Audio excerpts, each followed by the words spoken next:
If you concentrate solely on your career, you can get a long way in your career. And I would say that that's a strategy that a minority of men preferentially do. That's all they do. They work like 70, 80 hours a week.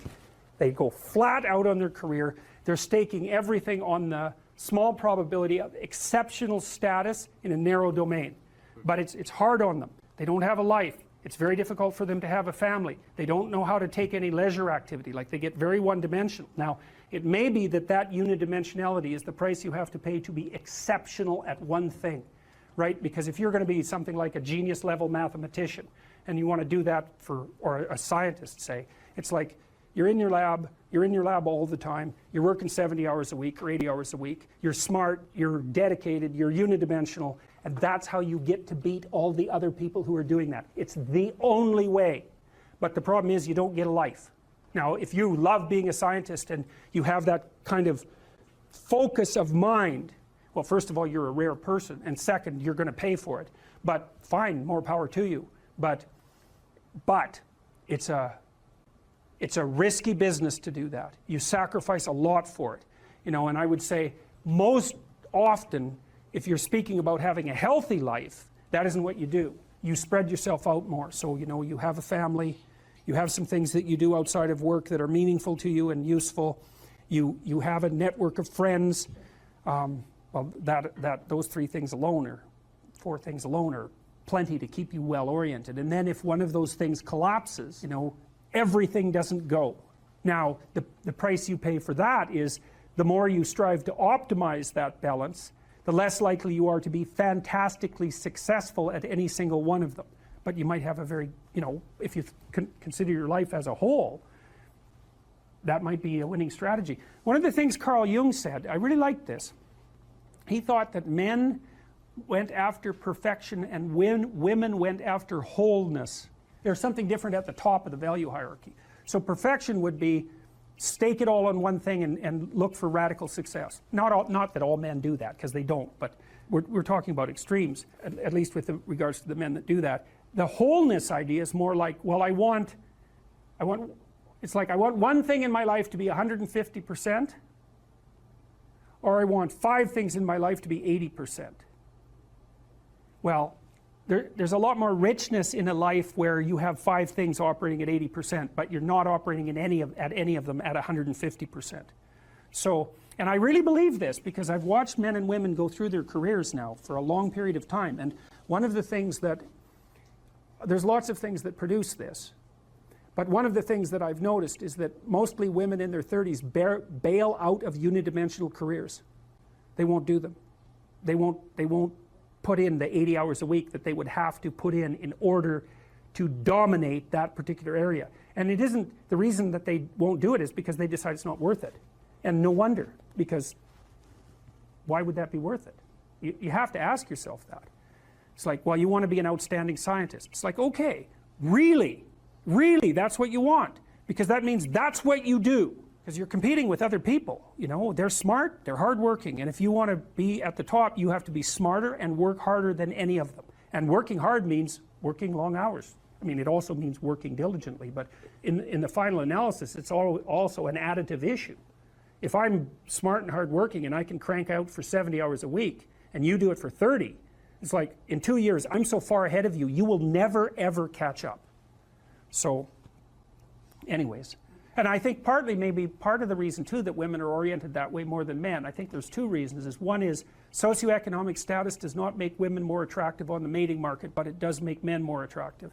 And the second is women's time frame is compressed, right? Because guys can always say, well, I'll have kids later. And they can say that till they're like 80. Whereas women, it's like, no way, man, you got to get it together by the time you're, let's say 40, but really probably by 35, but definitely by 40, because otherwise it ain't happening.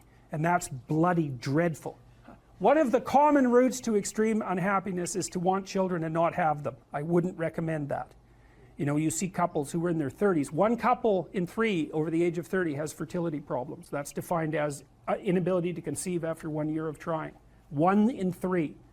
So it's worth thinking about, because people are very, very unhappy if they want to have kids and then they can't. Man, you're in the medical mill for 10 years if that's what happens to you.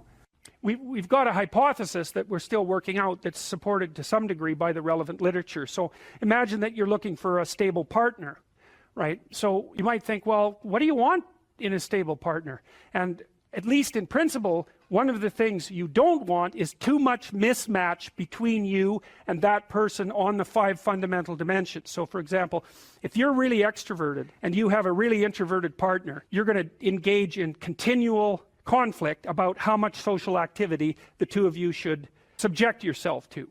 And it's very, very difficult for people who widely differ on those dimensions to come to consensus, because it's not just a matter of opinion, right? It's really a matter of different, if you're looking at extremes, of really different types of people. And the thing about introverts is they just don't enjoy large-scale social interaction that much. One-on-one they're often fine, but in a group they don't like that, and it tires them out. Whereas a real extrovert, it's like you isolate them and they just wither on the vine, because a huge part of what actually motivates them in a positive way is tangled up with social interaction. And so if you're an agreeable person and you have a particularly disagreeable partner, you're also going to run into problems, because the agreeable person will say whatever you want, whenever, and the disagreeable person will say, well, I'd like to know what the hell you want for a change, and be much more harsh and much more demanding in the situation. And the agreeable person is going to find the disagreeable person harsh and unpleasant, and the disagreeable person is going to find the agreeable person wishy-washy and unable to stand up for themselves. And again, that's actually one of the primary sources of tension between men and women, because women tend to be higher in agreeableness than men. It's about half a standard deviation, which is quite a large difference by psychological standards. And so what that means, I probably haven't got the statistic quite right. If you have a group of men and women and you pick out random pairs, the woman is going to be more agreeable than the man 60% of the time. So that's not an overwhelming proportion, but it's reliable, and it's quite large by psychological standards. So there's the problem with agreeableness. With conscientiousness, well, if you're conscientious, you're industrious and orderly. And orderly people seem to be sensitive to disgust, which is something we'll talk about in detail later. We've had a hard time specifying exactly what makes industrious people industrious, because it's hard to come up with an animal model for that sort of thing, and there's no theoretical model. But our latest idea is that, it's not my idea, it's actually the idea of my graduate student, Christine Brophy, is that industrious people find it unpleasant and unsettling to not be doing something. You need structure, you need predictability, and you need more of it than you think, just to keep you sane. Now, if you're lucky, and maybe a bit odd, you can deviate 5% from the norm, or 10% from the norm, or something like that, carefully and cautiously, as long as the rest of you is all well ordered in a normative manner. You might be able to get away with that, and you might be able to sustain it across time, and people might be able to tolerate you if you do it. Or maybe you'll get really lucky and you happen to be creative but reasonably well put together, and people will actually be happy that there's something idiosyncratic and unique about you. But even under those circumstances, mostly what you want is to have a routine, it's disciplined, it's predictable, and bloody well stick to it. You're going to be way healthier and happier and saner if you do that. And then the other thing that you need, because this is one of the things the psychoanalysts got wrong, I think, is that they overestimated the degree to which sanity was a consequence of being properly structured internally, you know. Because from the psychoanalytic point of view, you're sort of an ego, and that ego is inside you. And of course, it rests on an unconscious structure, but the purpose of psychoanalysis is to sort out that unconscious structure and the ego on top of it, and to make you a fully functioning and autonomous individual. But there's a problem with that, because the reason that you're sane as a fully functional and autonomous human being isn't because you've organized your psyche, even though that's important. The reason that you're sane, if you have a well-organized unconscious and ego, is because other people can tolerate having you around for reasonably extensive periods of time, and will cuff you across the back of the head every time you do something so stupid that people will dislike you permanently if you continue. And so what people are doing to each other all the time, just non-stop, is broadcasting sanity signals back and forth, right? It's like you smile at people if they're well, if they're not only behaving properly, but behaving in a way that you would like to see them continue to behave. You frown at them if they're not, you ignore them if they're not, you shun them, you roll your eyes at them, you manifest a disgust face, you don't listen to them, you interrupt them, you won't cooperate with them, you won't compete with them. It's like you're blasting signals at other people about how to regulate their behavior so frequently, well, it just makes up all of your social interaction. That's why we face each other, and we have emotional displays on our face, and we're looking at each other's eyes, and we know as much as we can about what's going on with each other, given that we don't have immediate access to the contents of their consciousness. And so partly what you're doing with your routine is establishing yourself as a credible, reliable, trustworthy, potentially interesting human being who isn't going to do anything too erratic at any moment. And everyone else is around there tapping you into shape, making sure that that's exactly what you are. And that's how you stay sane. And so what happens to people too, if they don't have a routine and they get isolated, is they start to drift.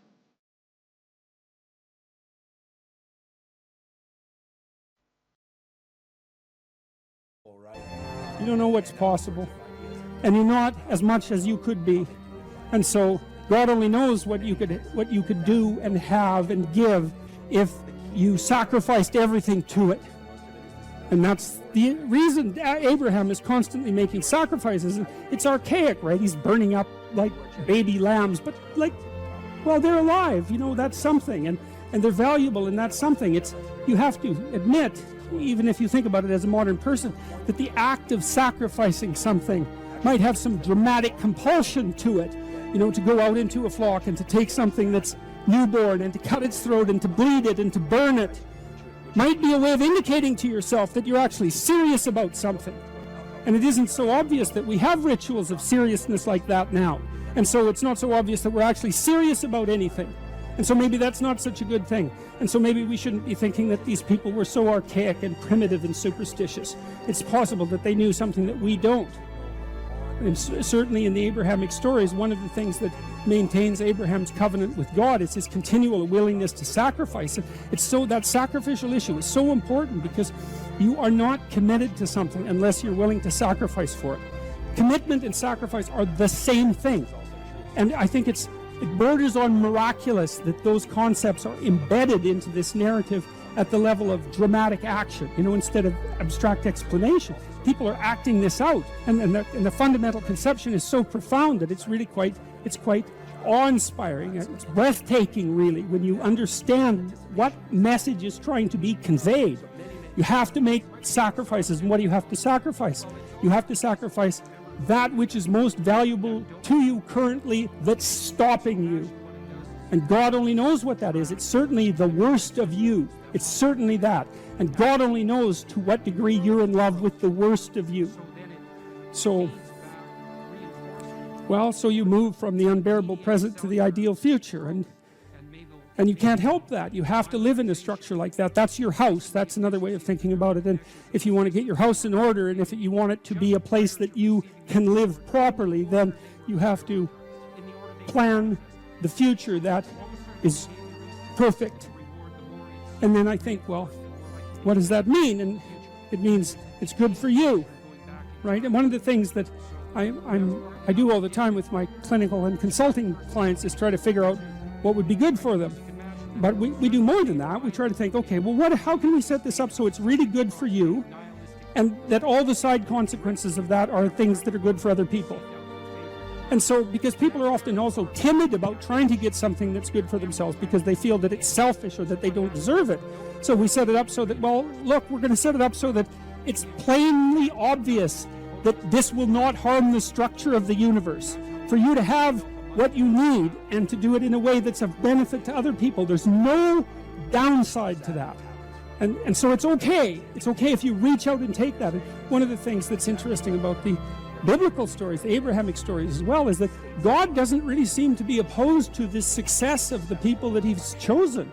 You know, what happens to them is as they progress through their journey is they get larger flocks, and they get more authority, and they get life more abundant. That's what happens. God doesn't seem to be a miser in the Old Testament. It's like if you put in the effort and you and you accept the covenant and you make the sacrifices, then you get to be successful, and maybe successful beyond your wildest dreams.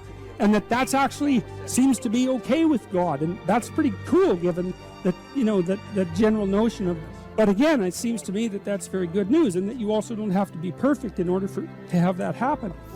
And then the other thing, this is the issue about going into the unknown. It's like, well, if you leave your country and your kin and your father's house, and you go out into a land that your intuition guides you to, you're going to undergo these radical transformations. This is a sacrificial transformation too, because you're moving forthrightly and voluntarily into chaos, right? And that's the same as the dragon fight. That's the hero's story. And what will happen there is that you will transform yourself. And so the call to an ideal is also the call to a sequence of deaths and rebirths that move you closer and closer to the ideal.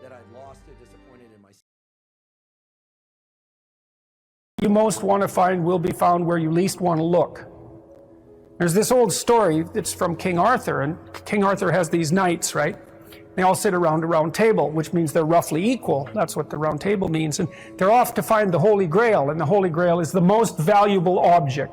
That's what it means. So they're off to find the most valuable thing, but they don't know what it is, and they don't know where it is. But they know that there's a most valuable thing, so in some sense it's akin to them orienting themselves by the star. And they don't know where to look, and so what they decide is, they have the castle, it's the middle of a forest, and so each knight decides to start looking for the Holy Grail by entering the forest at the point that looks darkest to him. And so what's the idea there? Well, imagine there are things that come easy to you, and that you're fond of pursuing, and that you're happy about pursuing. So you've found those and pursued them, and you've mastered them. So you know all that, but then there's another place that you don't want to go. And so you haven't gone there, and you haven't mastered it, and you're very small in comparison to it because you haven't mastered it, and so it has this monstrous aspect. If what you're doing isn't working, it's where you haven't gone that you need to go. And so I can give you another example of this. So let's say you're an agreeable person, and so you don't like conflict, and you won't stand up for yourself, and you regard anger and the proclivity to provoke and to engage in conflict as something that's positively terrible. It's not only that you're not good at it, it's actually that it's wrong. So that's where you have to go if you're going to learn how to stand up for yourself. And imagine that you're afraid. Maybe you have something like agoraphobia. So there's a whole bunch of things that you're afraid of, and you don't want to go there. But if you want to put yourself together, then that's exactly where you have to go.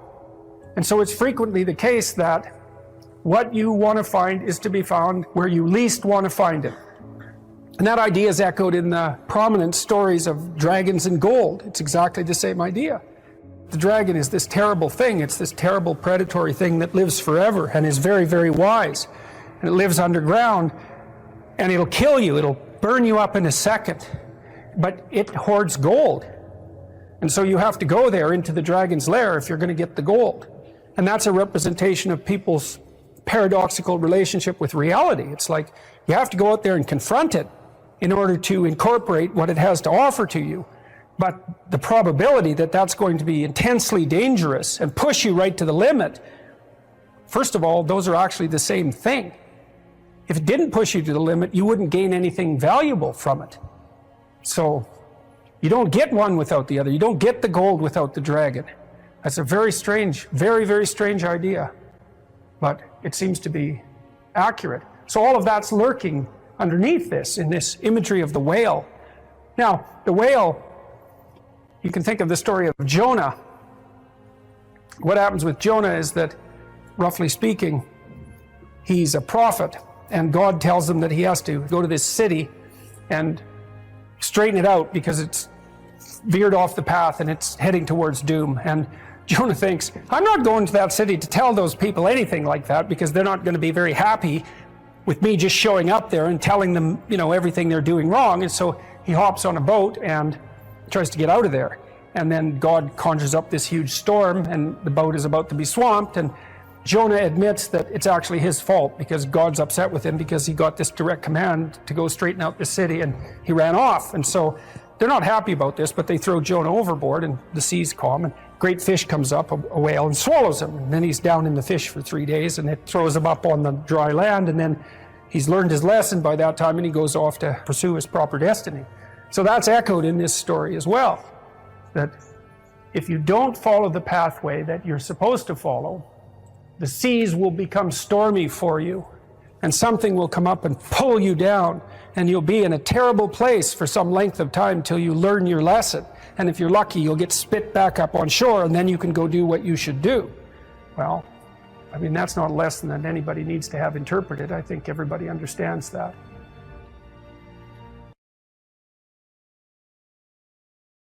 Carl Jung talked about this phenomenon he described as retrogressive restoration of the persona. It's a complicated idea, but basically what it means is that sometimes you take a leap forward and you learn some things, but you can't catalyze a new identity, so you try to go back and hide in your old identity. And that actually doesn't work, because, well, things have changed and you've learned something, and that isn't who you are anymore. And so it's like you have to cut parts of yourself off in a destructive manner to fit back into the person that you were. Now what happens here is that Pinocchio escapes from this tyrannical situation and undergoes this descent into chaos, but he tries to go back home. He tries to go back to what he was, and he can't do that anymore. His father isn't at home anymore. And so when he goes home, he finds that there's no home there. Now, this happens to people sometimes, and it's often a shock to them. So they'll often stay under the thumb of their father. And you think, well, why would someone do that? Because it means they're subject to the tyrannical judgment of their father. They're always concerned about what their father would think, or whether their father approves of them, and so forth. And you think, well, that's got to be an unpleasant place to be. Why would you do that? Freud said, for example, that no one could be a man unless his father had died. And Jung said, yes, but that death can take place symbolically.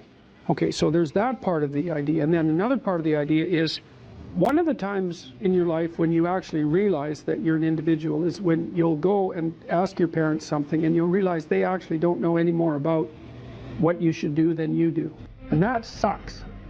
And that's partly why people are often willing to maintain a tyrant-slave relationship with their father. It's like, on the one hand, you have to be inferior in a relationship like that. You know, you've always got the judge watching you. But on the other hand, there's always someone who knows what to do.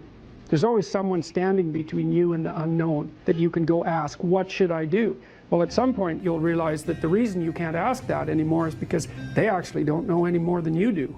And then that's a pain. Like that is a symbolic death. And that's also when you establish a more individual relationship with your parents. It's at that point that you could conceivably start taking care of them instead of the reverse. And that's a time that should come. But you have to let that image of perfection go.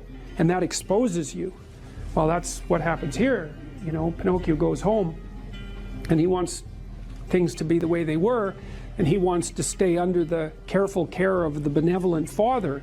But that's no longer possible. He's past that point, and that's why the father has disappeared.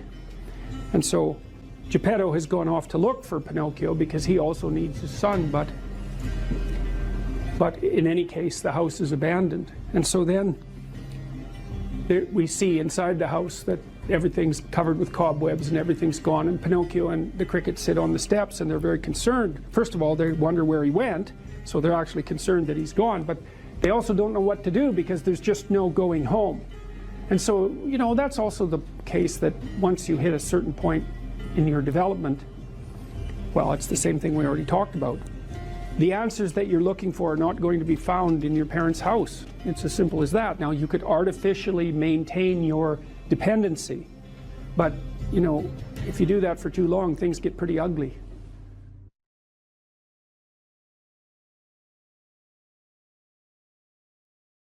If you're going to be a fighter, you have to want to win, and you have to want to hurt people. I mean, not for the sake of hurting them. That's what makes you different than an evil person. But you have to have that capacity. You have to develop that. And, you know, that's the step on the way to enlightenment, weirdly enough, because that isn't what people think. People have been fed this diet of pablum, rights and impulsive freedom for so long. There's just an absolute starvation for the other side of the story. There are no rights, technically speaking, without responsibilities.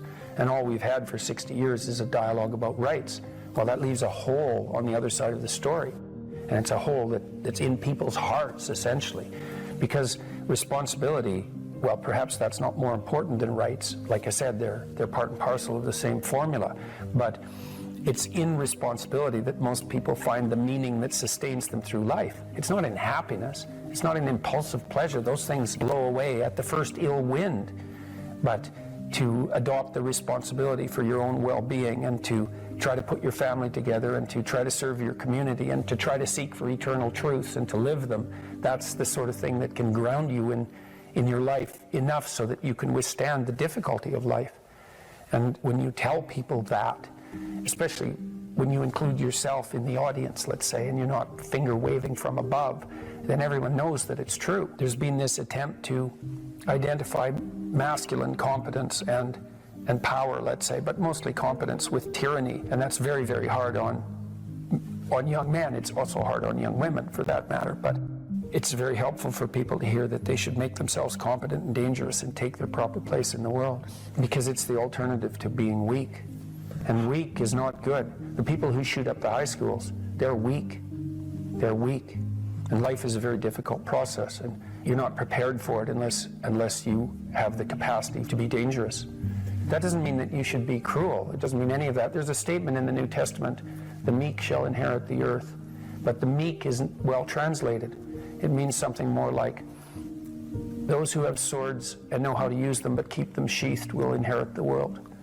That's a way better way of thinking about it. You have to be powerful and formidable and then peaceful, in that order, right? And that's not the same as being naive and weak and harmless, which is what young men are being encouraged to be. It's like, that's a very bad idea. It's a very bad idea, because naive, weak, and harmless means that you can't withstand the tragedies of life. You can't bear any responsibility. You'll end up bitter. And when you get bitter, then you get dangerous. You don't treat adult men as if they're infants.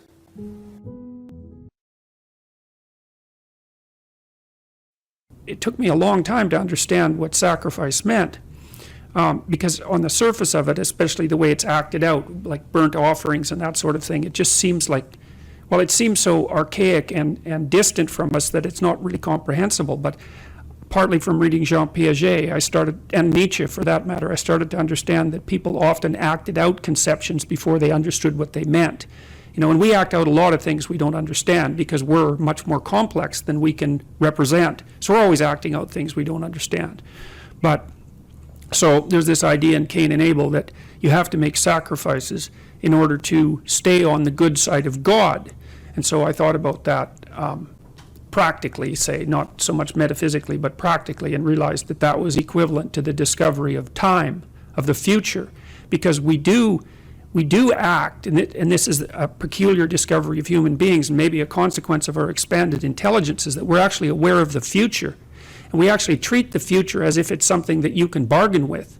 Now, partly it's because the future is other people, and they remember your reputation, they remember your past actions, and if you do someone a favor, then that favor is in some sense stored up in the future. So you could think about the future as a place of judgment about your moral actions, and it's not that far from that to imagining a God who's keeping track of that, or who even is that. But in any case, the idea of sacrifice emerges in the story of Cain and Abel, and Cain and Abel both make sacrifices to God in order to stay on his good side, let's say. And what a sacrifice means is that you give up something of value in the present so that you can improve the future.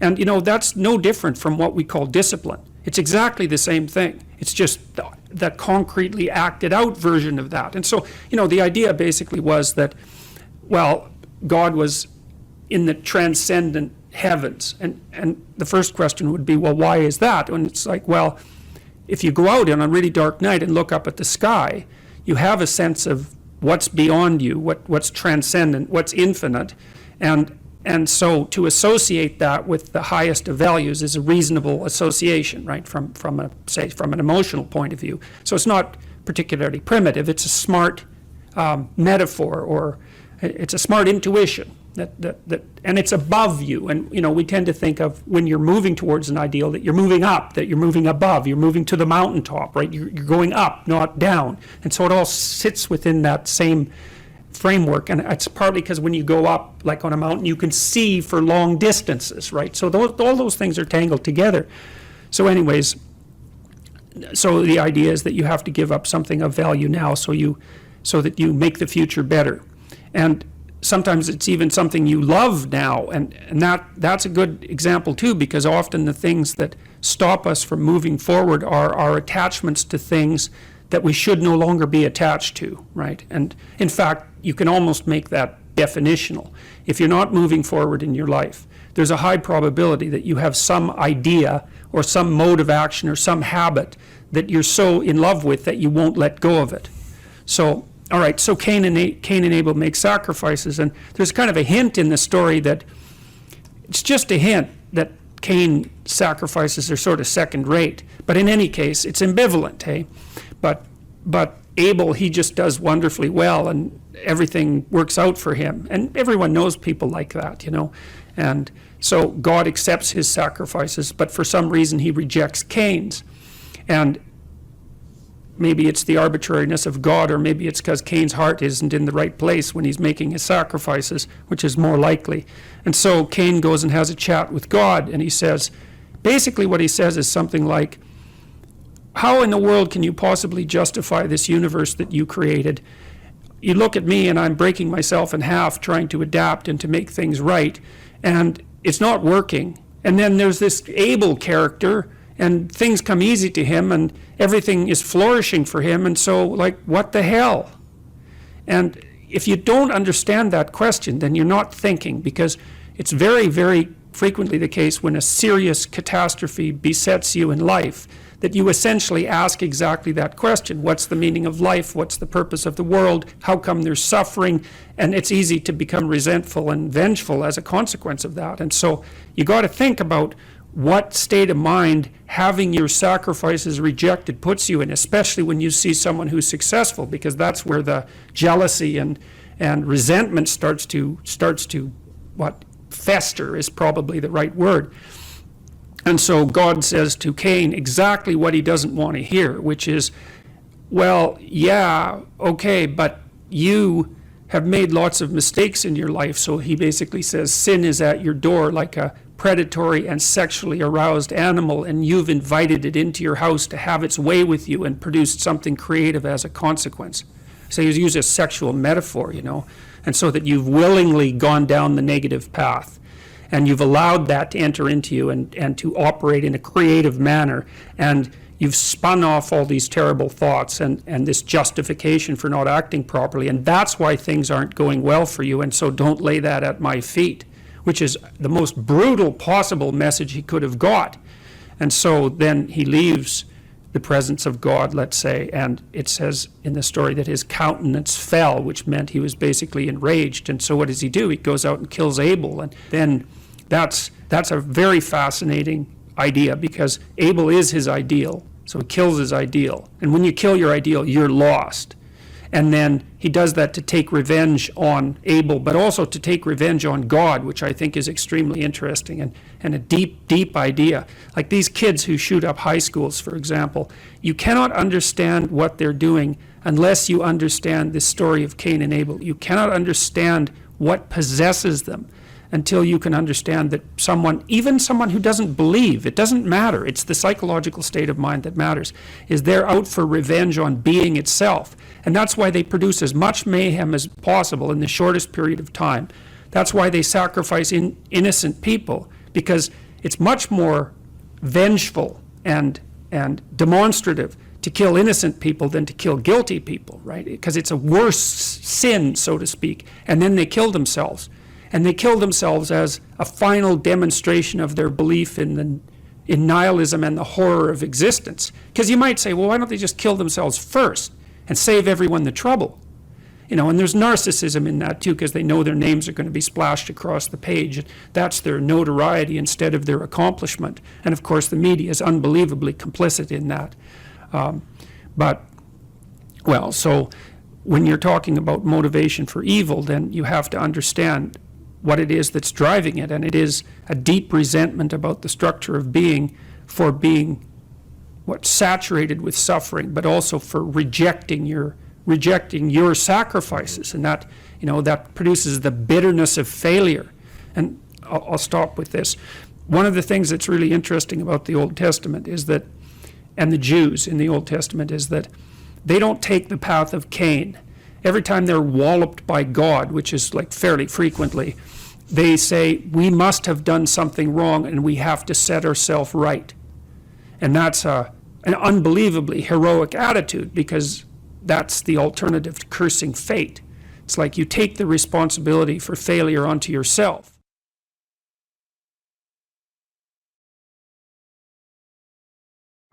If you're suffering, you are obligated, in a sense, to hold on to whatever rope someone throws you. Life can be meaningful enough to justify its suffering. You can tyrannize yourself into doing things, but I wouldn't recommend it. What I would recommend instead is that you ask yourself what you're willing to do. It's a really effective technique. It's like a meditative technique. That's when life is worthwhile.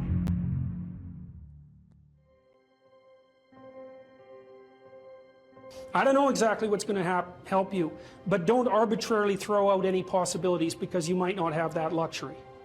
Antidepressants help a lot of people, and there are technical reasons why that's the case. If you're offered a gift by your society and it works, try it. I don't care what your presuppositions are. The time you see people who are suffering with depression, for example, there's a multitude of reasons, but I'll take one common reason. You could think about it as associated with the story of Peter Pan. Peter Pan is someone who won't grow up, right? Now the problem with Peter Pan is he gets to be king, but it's king of Neverland. Neverland doesn't exist. So being king of nothing isn't that helpful. Well, one of the things that you often see with people who suffer from depression, and I'm not making a blanket statement about the cause of depression because there's lots of them, is that people who don't have enough order in their life tend to get overwhelmed. So for example, if someone comes into me to see me and they say they're depressed, I always ask them a very standard set of questions. Do you have a job? If you don't have a job, you're really in trouble in our society. First of all, your biological rhythms tend to go off the rails right away because there's no reason to go to bed at any particular time and there's no reason to get up. And for many people, if they don't get up at the same time, they foul up the functioning of their circadian rhythms, and that's enough to make them depressed right off the bat, especially if they start napping during the afternoon. They also don't have a purpose. People aren't good without a purpose, and this isn't hypothesizing. We absolutely understand the circuitry that underlies positive emotion. When you're attending to something you're interested in and you're engaged in it, that's when you're alive. That's when life is worthwhile. It's so worthwhile that in those moments you don't even ask the question about it. The question itself goes away because the meaning that you're united with is so powerful that it can push back the adversity that would otherwise characterize life. Nietzsche said, the person who has a why can bear any how. We know how it works. Almost all the positive emotion that any of you are likely to experience in your life will not be a consequence of attaining things. It will be a consequence of seeing that things are working as you proceed towards a goal you value. That's completely different. And you need to know this because people are often stunned, for example, they finish their PhD thesis and their presupposition is that they're going to be elated for a month, and often instead they're actually depressed and they think, what the hell, I've been working on this for 7 years and I handed it in and what do I do now? And that's what depresses them, right? It's the what do I do now? Well, they're fine if they enjoyed it, pursuing the thing, as long as it was working out, they get a lot of enthusiasm and excitement out of that because that's how our nervous systems work. Most of your positive emotion is goal pursuit emotion. If you take drugs like cocaine or amphetamine, the reason they're enjoyable is because they turn on the systems that help you pursue goals. That's why people like them. So if you don't have a job, you got no structure, that's not good. Plus, you tend not to have a point. So you're overwhelmed by chaotic lack of structure and you don't have any positive emotion.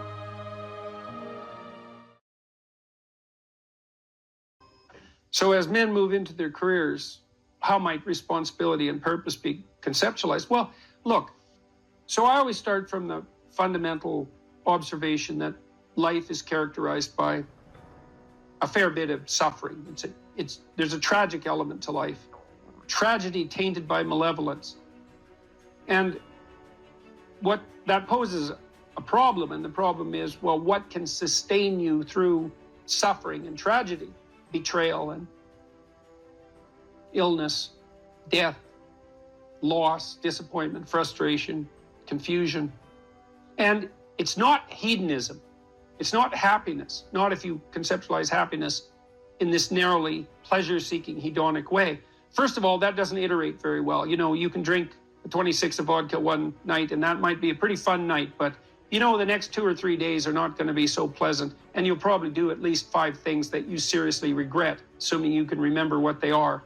So it's not a great strategy, and everyone knows that you know, that casual, impulsive pleasure-seeking is not,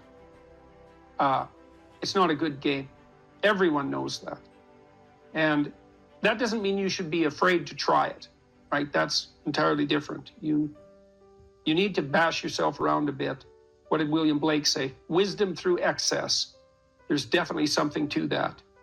So, you know, walling yourself away from experimentation,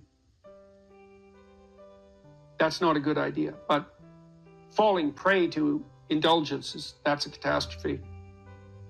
So you can't find, and then if your life is proceeding in a direction that's painful and tragic for reasons that might be really out of your control, obviously you're not going to be happy during those times. You may not have even the opportunity to seek anything that's pleasurable or the ability to experience it. So then what's going to sustain you under those circumstances and sustain your will to live, but even more importantly, protect you from the resentment and the moral corruption that unrequited suffering can so easily produce? And the answer to that is not happiness, but something like meaning. And then you might ask yourself, well, where is meaning to be found? And the answer seems to be primarily through the voluntary adoption of responsibility. You know, so people find meaning in the love they have for their partner and their decision to care for someone else as well or better than they would care for themselves. They find meaning in that, and it can sustain itself across many, many decades, for better or for worse. That's no joke, that phrase. They find meaning in the relationship they establish with their children, assuming they take the responsibility for that relationship. They find meaning in their friendships. They find meaning in their business associations, their civic engagement. You know, people moralize at older people, moralize at younger people and say, well, you should accept your responsibility, you should shoulder your duty. And that's true, but it isn't exactly that you should do it because you should do it, even though you should. It's that there isn't anything better that you can possibly do. Like, you have to justify yourself to yourself. You have to justify yourself to yourself because of your inadequacies and your failure and your error and your propensity to repeat errors that you know you shouldn't repeat, your sinful nature. You have to atone for that. And then you have to justify your life to yourself because it's characterized by death and suffering. And so you need something worthwhile to do. And, well, then you might say, well, there's nothing worthwhile to do. It's well, you're probably not really in any position to make that judgment, you know, till you've gone all in at least one thing. At least one thing. Because, like, who the hell are you? You're 16, you're cynical and nihilistic. It's like, you're not wise. You're not a philosopher. You don't know anything. And thank God, right? Because you don't even want to think you know anything because you're bloody miserable and you're suffering. And so if you're also right, well, then you're doomed. So you better bloody well pray that your cynicism and nihilism, unearned though it may be, is based on a fundamental falsehood. And it is. You can find deep significance in your life, and you find it essentially through the decision to voluntarily bear your suffering and to trudge uphill nonetheless. And there's something heroic about that in the most fundamental sense. And that heroism is something so deeply meaningful that it, in some sense, triumphs over even death. And so as you move forward through life, you mature, you start by developing responsibility for yourself, your friends, your roommates, then you take on a partner, and you have a family, and you expand the domain of responsibility and generosity, and you want to expand that. Who knows how much you can expand that? You know, you could be a credit to the nation. Well, there's an aim. Why don't you aim to be like credit to the nation by the time you're 50? Because what, you got something better to do than that? And the answer to that's no. And, you know, what are you going to do? You're going to pursue endless one-night stands. You're going to bury yourself nose deep in cocaine. You're going to become an alcoholic. You're going to pursue that tinsely, trashy hedonism that is nothing but destructive and generates nothing but self-contempt, and then bitterness, then misery, then vengefulness. It's like, that's why do that?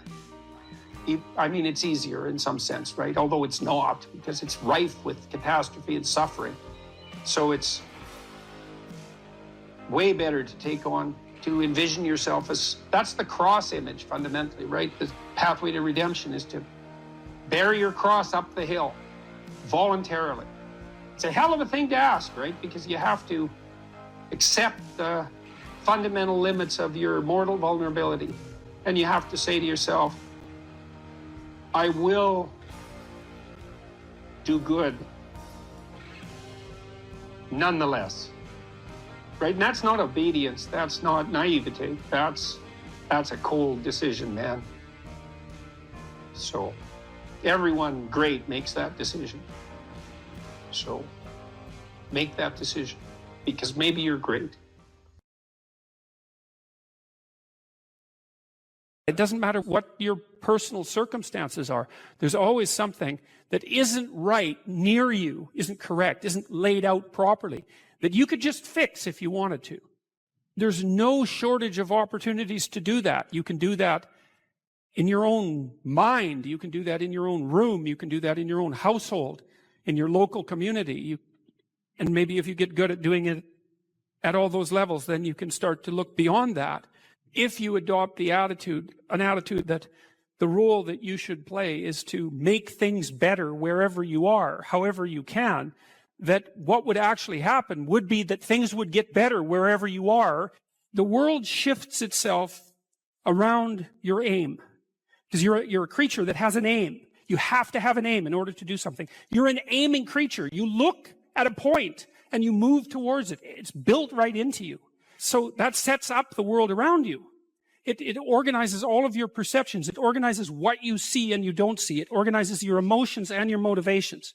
So you organize yourself around that aim. And then what happens is the day manifests itself as a set of challenges and problems. And if you solve them properly, then you stay on the pathway towards that aim. And you can concentrate on the day. And so that way you get to have your cake and eat it too, because you can point into the distance, the far distance, and you can live in the day.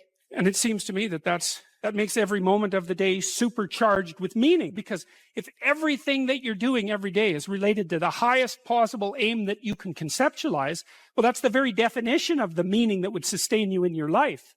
An uphill trajectory is actually even better than being somewhere good, as far as I'm concerned, because one of the things that really makes your life meaningful is the clear realization that you're headed somewhere better than you are now.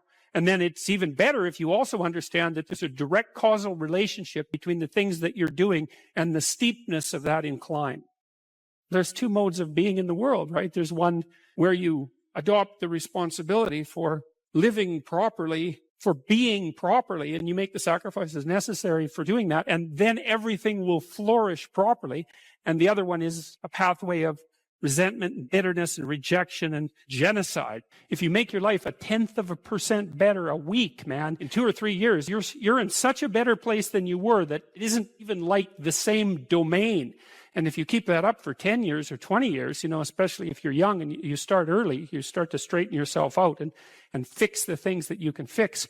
You can transform your lives in ways that are completely unimaginable. And God only knows what the upper limit of that is in terms of human possibility. What you're actually made of, what you're made of is what you encounter when you voluntarily encounter the unknown. And so the more you voluntarily encounter the unknown, the more you get made of. And the more you get made of, the more there is to you. And then the more you're good at encountering the unknown and restructuring order and calling forth proper order out of the potential of being. And God, you got to think, why wouldn't you do that since you can do that? The fact that you're fragile is actually a precondition for your heroism, because if you weren't fragile, then there'd be nothing heroic about doing something difficult, right? Because if you couldn't be hurt or damaged or defeated or end up in failure, then where's the moral courage in the endeavor? It has to be that the fragility is built into the courage. People denigrate the opportunities that are right in front of them. And there's no reason to do that, because what's right in front of you is the majesty of being. That's what's right in front of you. It's inexhaustibly complex and full of potential, and there's no reason to assume that wherever you happen to be isn't as good a starting place as anywhere else. Well, I know some people have terrible, terrible lives. They're in situations that are absolutely unbearable. But I also do know that even situations like that can be made a hell of a lot worse by the worst kind of attitude. That's for sure. If you were properly oriented in life, if your spirit was in order, you'd aim at the highest thing that you could possibly imagine, and that would point you in the proper direction, and then you would attempt to treat everyone as if they had, including yourself, as if they had a value that was equivalent and related to that high order goal. And that's right. Like, why would you aim at anything other than the highest good you could imagine? It's like, why bother?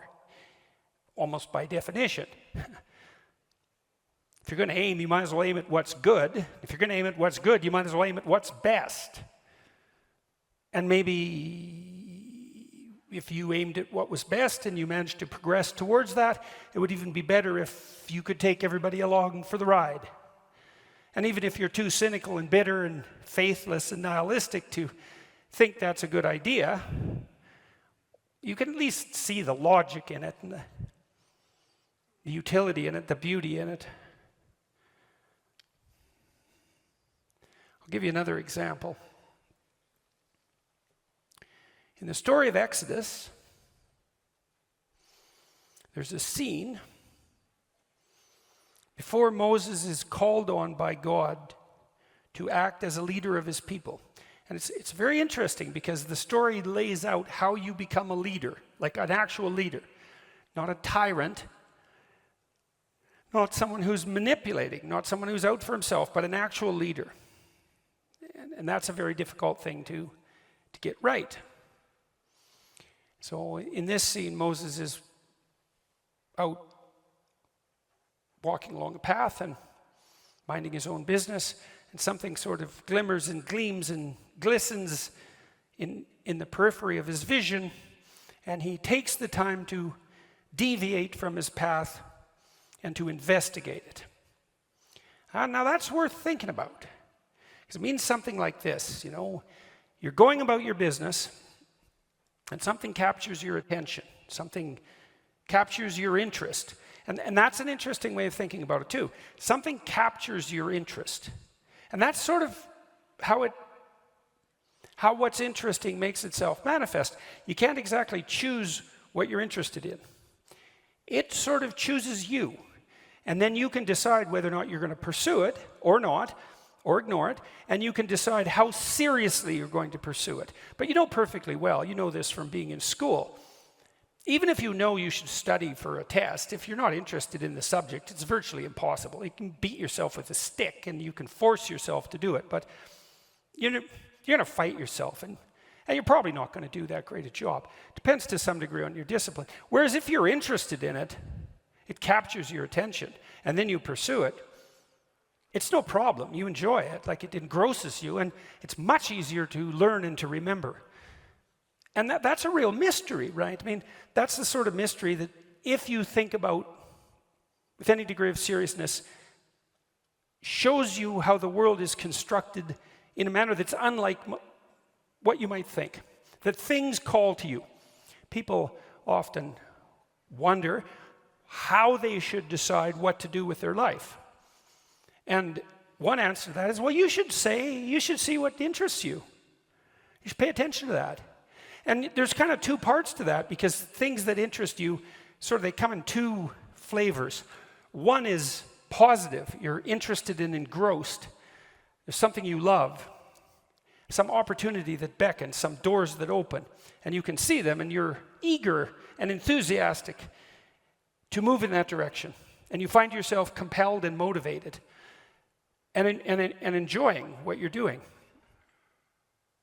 And then there's problems that interest you, and that's more negative. You'll have something that's bothering you, obsessing you, that you can't get rid of, some problem that is paramount. It might be personal, it might be conceptual, it might be political. It's the axe you're inclined to grind. And it's kind of arbitrary too, because there's a million things in the world you could be worried about that could bother you, that could make themselves manifest as problems, but there's a small subset that are apparently your problem. And people will ask you, your wife will ask you, what's your problem? And that's a good question. What is your problem? And you might think, well, I don't want to have any problems. It's like, well, good luck with that, first of all. And second, it's not so obvious that you'd rather not have any problems, because, well, then what would you do? And that's an interesting way to think about your problems, is that if they're your problems, maybe what you have to do is solve them. And you might think, well, I don't know how. It's like, yeah, if you knew how, it wouldn't be a problem. Right, so you have to sort yourself out to solve the problem. You'd have to learn way more than you know to solve the problem. You'd have to become way more than you are to be the person who could address that problem. But then you could see if addressing the problem calls you to be the person that you could be, well, then the problem is an opportunity too.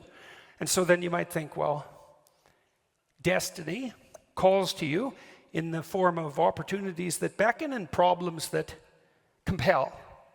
And you could take those problems on as your obligation and responsibility, and you could pursue your interests with some degree of seriousness, and who the hell knows where you'd end up. Well, the Exodus story tells you. Moses goes off the path to pay attention to this phenomenon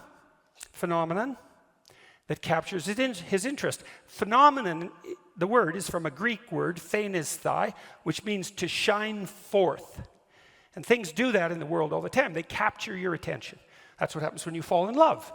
Something shines forth. You don't choose that. It happens to you, weirdly enough. What happens to you? Well, who knows? And who knows what's behind it? It's not random.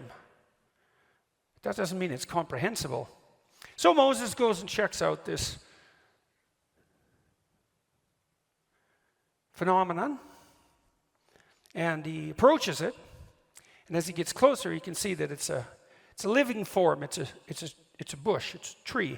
It's on fire, and that's a strange paradox, right? Because obviously, a tree that's on fire would burn into ashes, and trees don't just stand there and burn. Although actually they do, because living things are on fire.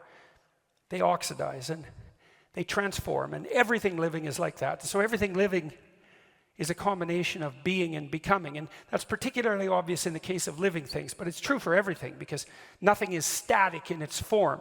It is what it is, and it is what it's going to be at the same time. And the burning bush is being and transformation at the same time. And fire is something that's intrinsically attractive to human beings. Like, we're definitely the descendants of the first ape who couldn't keep his bloody hands off fire, and then mastered it. And you can sit around a campfire and look at it forever. It's one of those things that grips your interest intrinsically. You never get bored by it. It's just endlessly fascinating. It's partly because it transforms constantly, like music, Music and fire share that in common, and not accidentally. And so a burning bush, it's a compelling, it's paradoxical too. It's static, because it still has this tree-like form, and that tree-like form is sort of emblematic of life, and it's burning.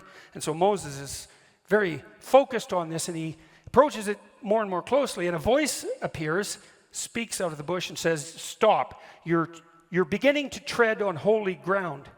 Well, when Tammy talked, she said, well, in essence, she said, what would happen if you listened seriously? And the answer is, well, the more seriously you listened, the more the person you're listening to would reveal themselves, and they'd reveal themselves more and more deeply. And that would be true whether you're listening to your wife or your husband or your friend or whoever you're listening to, because people will tell you everything, including all sorts of things you don't want to know, if you listen. And so you might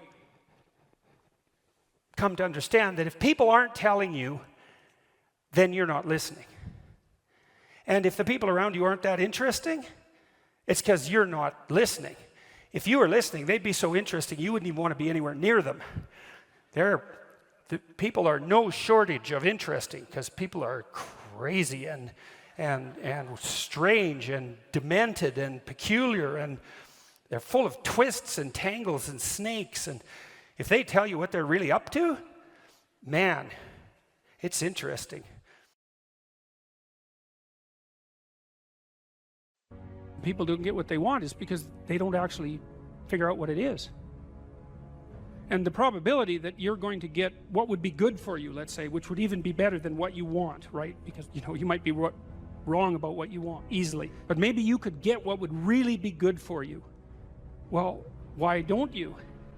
Well, because you don't try. You don't think, okay, here's what I would like if I could have it. And I don't mean in a way that you manipulate the world to force it to deliver you goods for status or something like that. That isn't what I mean. I mean something like, imagine that you were taking care of yourself like you were someone you actually cared for. And then you thought, okay, I'm caring for this person. I would like things to go as well for them as possible. What would their life have to be like in order for that to be the case? Well, people don't do that. They don't sit down and think, all right, let's figure it out. You've got a life. It's hard, obviously. It's like 3 years from now, you can have what you need. You got to be careful about it. You can't have everything. You can have what would be good for you, but you have to figure out what it is, and then you have to aim at it. Well, my experience with people has been if they figure out what it is that would be good for them, and then they aim at it, then they get it. And it's strange because they don't it's a strange thing. It's not quite that simple, because you may formulate an idea about what would be good for you, and then you take 10 steps towards that, and you find out that your formulation was a bit off, and so you have to reformulate your goal. So you're kind of going like this as you move towards the goal. But a huge part of the reason that people fail is because they don't ever set up the criteria for success. And so, since success is a very narrow line and very unlikely, the probability that you're going to stumble on it randomly is 0. And so there's a proposition here, and the proposition is, if you actually want something, you can have it. Now the question then would be, well, what do you mean by actually want? And the answer is that you reorient your life in every possible way to make the probability that that will occur as certain as possible. And that's a sacrificial idea, right? It's like, you don't get everything, obviously, but maybe you can have what you need. And maybe all you have to do to get it is ask. But the asking isn't a whim or today's wish. It's like, you have to be deadly serious about it. You have to think, okay, like, I'm taking stock of myself. And if I was going to live properly in the world, and I was going to set myself up such that being would justify itself in my estimation, and I don't mean as a harsh judge, exactly what is it that I would aim at? Sit on your bed one day and ask yourself, what remarkably stupid things am I doing on a regular basis to absolutely screw up my life?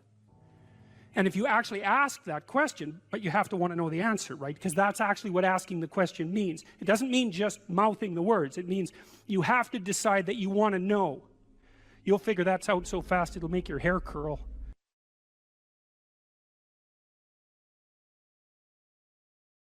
One thing about the dopamine system that's so important and also explains a lot of pathology, but also a lot of human evolution, is that we have basically one major reward system, which is the dopaminergic system.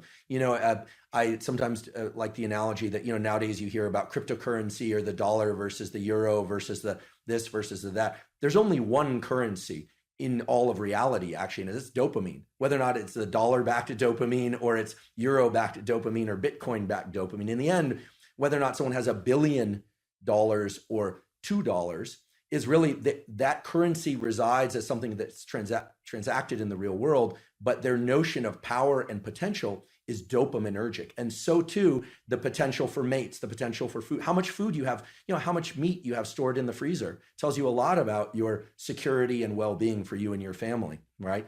And that is translated into a dopaminergic internal representation of how safe and secure you are, et cetera. So this system of fear versus confrontation taps directly into the dopaminergic system. And there's a beautiful set of studies that were done in the 1960s, published in the journal Science, as one of the top journals to publish in. Again, this is not work that I did, but where they gave people, human beings, the option to stimulate a number of different brain areas, just sitting in the clinic. And some brain areas would evoke feelings of drunkenness, others would evoke feelings of anger, others of sadness, others of sexual arousal. And the area that these subjects all preferred to stimulate the most, in fact, they would just sit there and lever press pretty much all day long, was this midline thalamus area. And the subjective feeling that they reported, I find this interesting and would love your thoughts on this, is one of mild frustration, anticipation of something, although they didn't know what. Yeah, anticipation. And it's this idea, I think, that it's tapping into the dopamine system. And the dopamine system... The dopamine system says something good is going to happen. That's right. The key... It says something good is going to happen. Something good is going to happen. And it's an appetitive state in some sense, because it doesn't signify the acquisition of... It's not satiating. Right. It's appetitive. That's right. And so it drives you forward. And you might think that being driven forward would be unpleasant, but if you're, in some sense, if you're activating the systems that drive you forward voluntarily, then that's the most positive form of positive reinforcement you can have. I think I read animal researchers who said that when they watched animals who were bar pressing to receive stimulation in those brain areas, the animals would look forward as if something was about to appear that they wanted to have appear. Incredible. So that was part of that apprehension. Part of it's a hope system in some sense. Right? It's the elicitation of hope. That's right. It's dopamine, and here I'm robbing words from others, like my colleague Anna Lemke, who, it's not about having, it's about wanting. It's not about pleasure as much as it is about craving and motivation and drive. And something critical about And Panksepp called it seeking. Yeah, brilliant. I never met Panksepp. Did you? You met Yak? I met him online. We were in a neurological chat room, so to speak, for a neuropsychological chat room for about 5 years, and I had a chance to interact with him a fair bit in that. So that was really good. I'm envious. He's done beautiful work, and thank you for calling people's attention to his work. I know you've done that many times, and such key work. The dopamine system is in touch with the autonomic system, sure, because it has to register success versus failure of some pursuit. The prefrontal cortex is actually part of the dopamine reward system. People often overlook this, and then we just think about nucleus accumbens and ventral tegmental area. But the prefrontal cortex, because as you pointed out before, it is generating possible outcomes, different rules, different selves are being projected into the future. You can think that the 2 marshmallow task, the classic, give kids the option to either have a marshmallow now or wait and have 2 marshmallows, and the cute little videos of the kids, in the room with the marshmallows, sniffing it, talking to it. Occasionally a kid will just stuff it in his mouth. Another child will turn away, delightful, right? And all sorts of ideas have come about how they do in life versus if they can wait or not wait. In any case, that's dopaminergic anticipation. The key thing with dopamine, I think, that encapsulates the most of it is this notion of reward prediction error, which is very simple. If you are excited and anticipating something, you are generating some internal sense of the probability of it happening. We're going to the ice cream store, kids. Let's go. We're going to have ice cream. We have ice cream. It's closed. The disappointment that they experience actually brings them far lower than they would feel, much more sad than they would feel than had you not told them you were going to get ice cream, which speaks exactly to what you were saying, that it's an anticipation signal. So dopamine's going up, we're going to get ice cream, and then no. So it drops below baseline. They would have been better off being not told they were going to the ice cream store. Just drive right by it. The danger of hope. The danger of hope. If you anticipate that it's going to be open, and again, this could translate to any scenario, and it's open, there's a dopaminergic signal upon receiving the reward, but it then drops a little bit. This is the basis of addiction, actually. Drops a little bit below baseline transiently. So we always think of the ice cream is the reward. Well, actually, the reward was right before you had that first lick of ice cream because you know you're going to get it. This is also true of sexual behavior. It's true of people who sell a company or they're anticipating something exciting, or of a wedding. It also sort of partially explains this notion of postpartum depression, where people are so excited about something, the delivery of a child or something, and the arrival, and then for some reason they feel let down. It's because the anticipation was that great. So many scenarios. There might be an exhaustion component there too. Right. Well, it's also the case, if I remember correctly, that dopamine kick. So imagine what it does is backtrack the neural systems that were activated as the reward was approached. So then it feeds back reinforcement, not reward, but mediates cellular growth and maybe myelinization. It's increasing the efficiency of the neural connections of the systems that were activated just prior to receiving that reward in the order they were prioritized. That's right. In the order they were manifested. So the closer the behavior is to the receipt of the reward, the more it's reinforced and more likely to be manifested in the future. And then there's a decay function going back in time. And that's partly how an addictive subpersonality can grow too, right? Because you can imagine that there's a certain state of mind that you're in. Maybe it's a state of something approximating nihilistic hopelessness that grips you every time you're motivated to seek out your favorite drug. And that's fairly far back in the activation chain, but it's there every time you take a hit.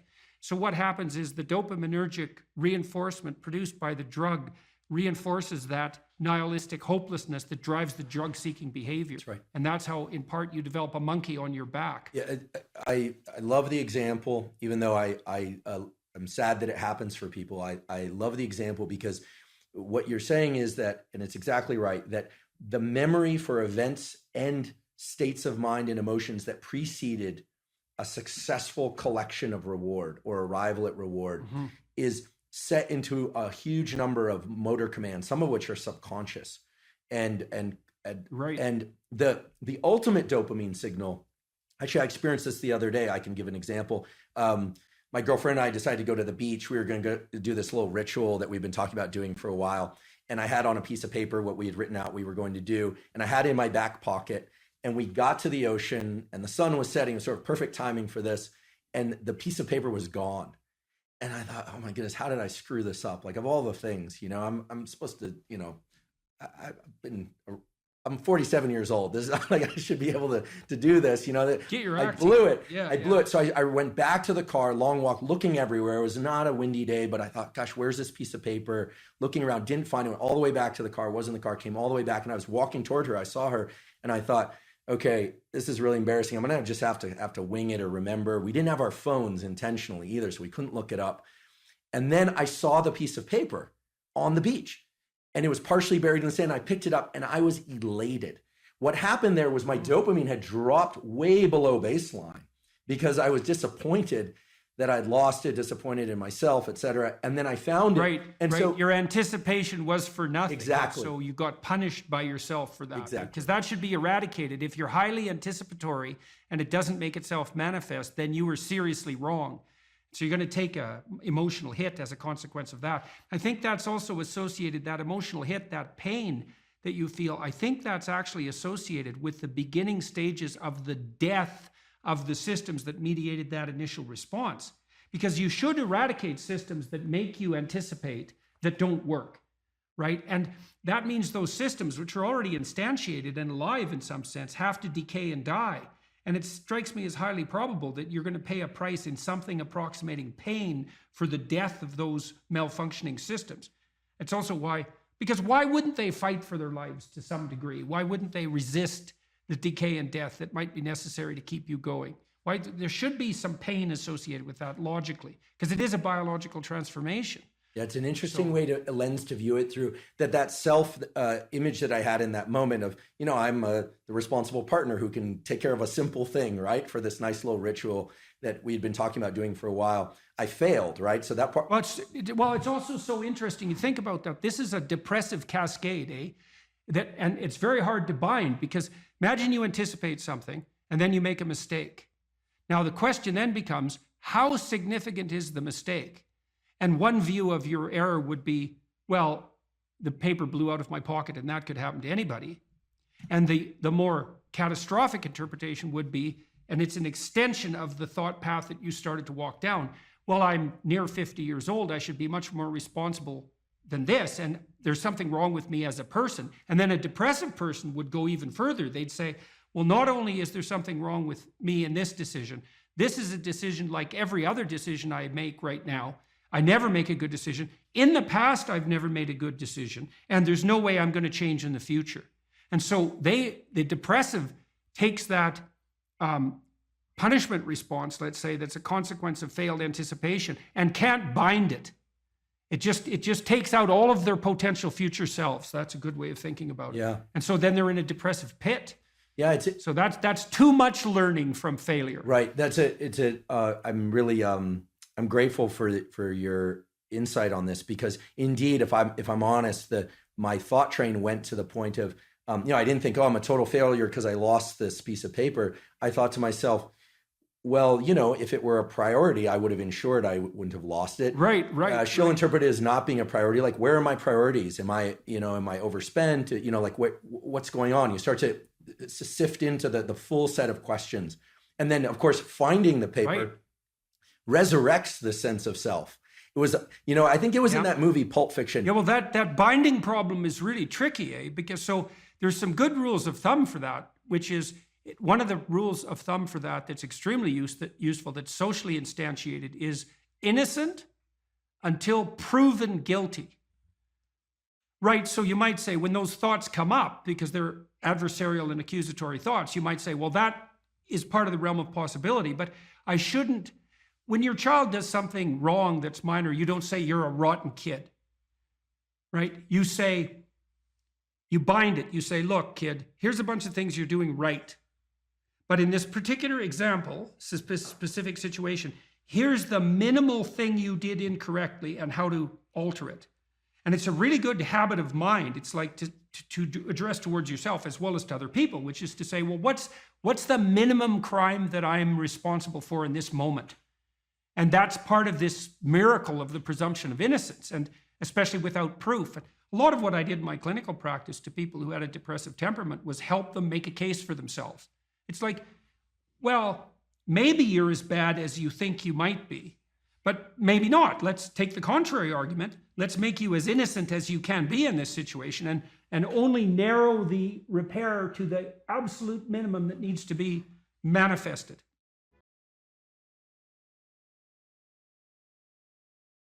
So imagine you have a goal in mind. You want to get to work in the morning.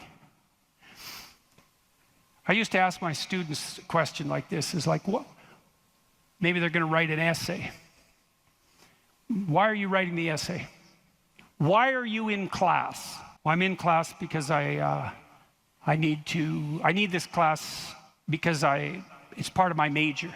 Well, why did you pick a major like that? Well, I'm interested in psychology. Well, why did you come to get a degree? Well, I think I need a degree to get a job. Well, why do you need a job? Well, I need a job to keep body and soul together, and maybe to be productive, and maybe to, establish a name for myself. And why do you want to do that? Well, because, it's part and parcel of living properly. And why do you want to live properly? And well, then, and how would you live if you lived properly? And at that point, people are usually unable to answer, because you can just push people with questions about why until they run out of explanations.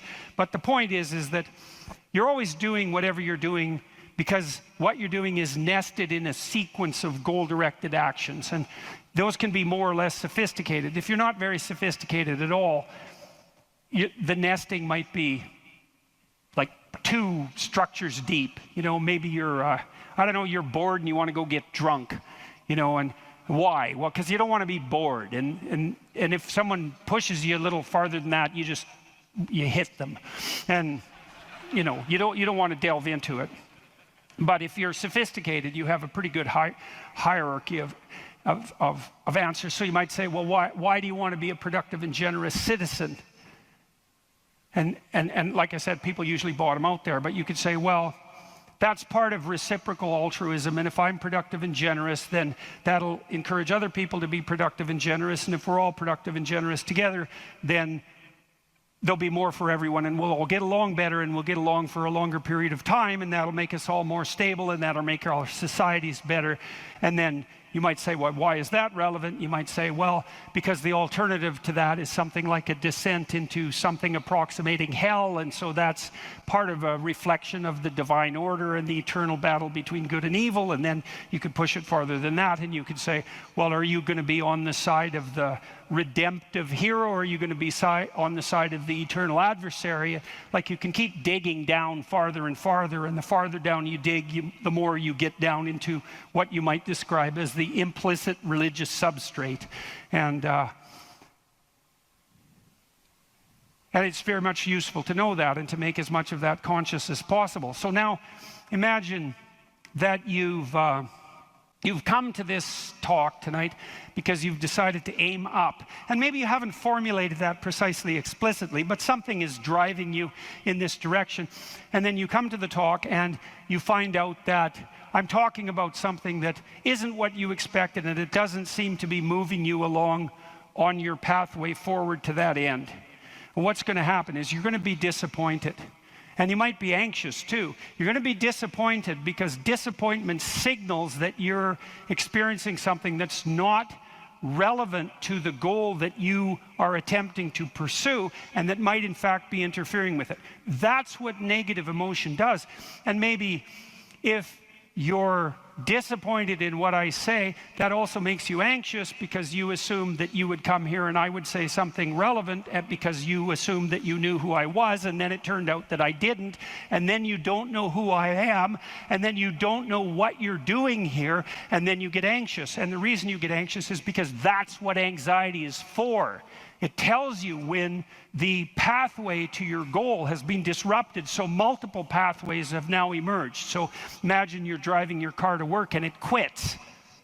And what happens is you get anxious. And the reason you get anxious is because, well, you were beetling along quite nicely in your world, and everything was reduced to like a unidimensional simplicity. You weren't in a car as an object, you were in a thing that took you to where you wanted to go, and it was just doing what it was supposed to be doing, tracking you along the pathway to your goal.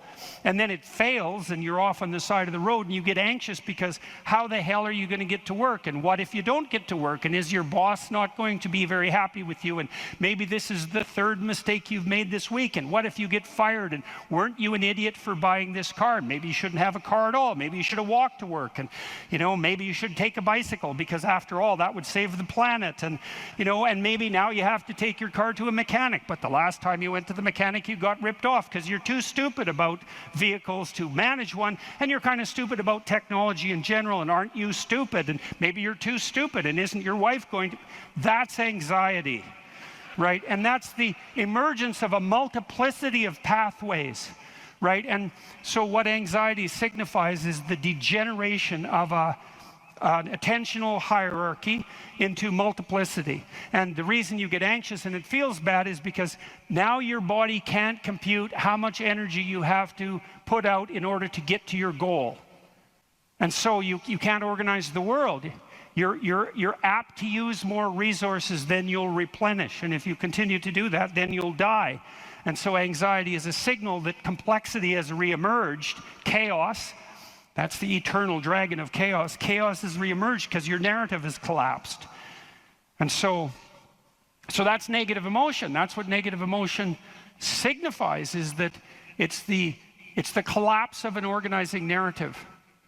And so that's very interesting to know. So you feel positive. If I walk on the stage and I know I'm supposed to go to the front of the stage, say, and the reason I want to do that is because I know I have to talk to you, and that's and I want to talk to you because I think it's valuable to talk to you, etc. That's nested in a hierarchy of value.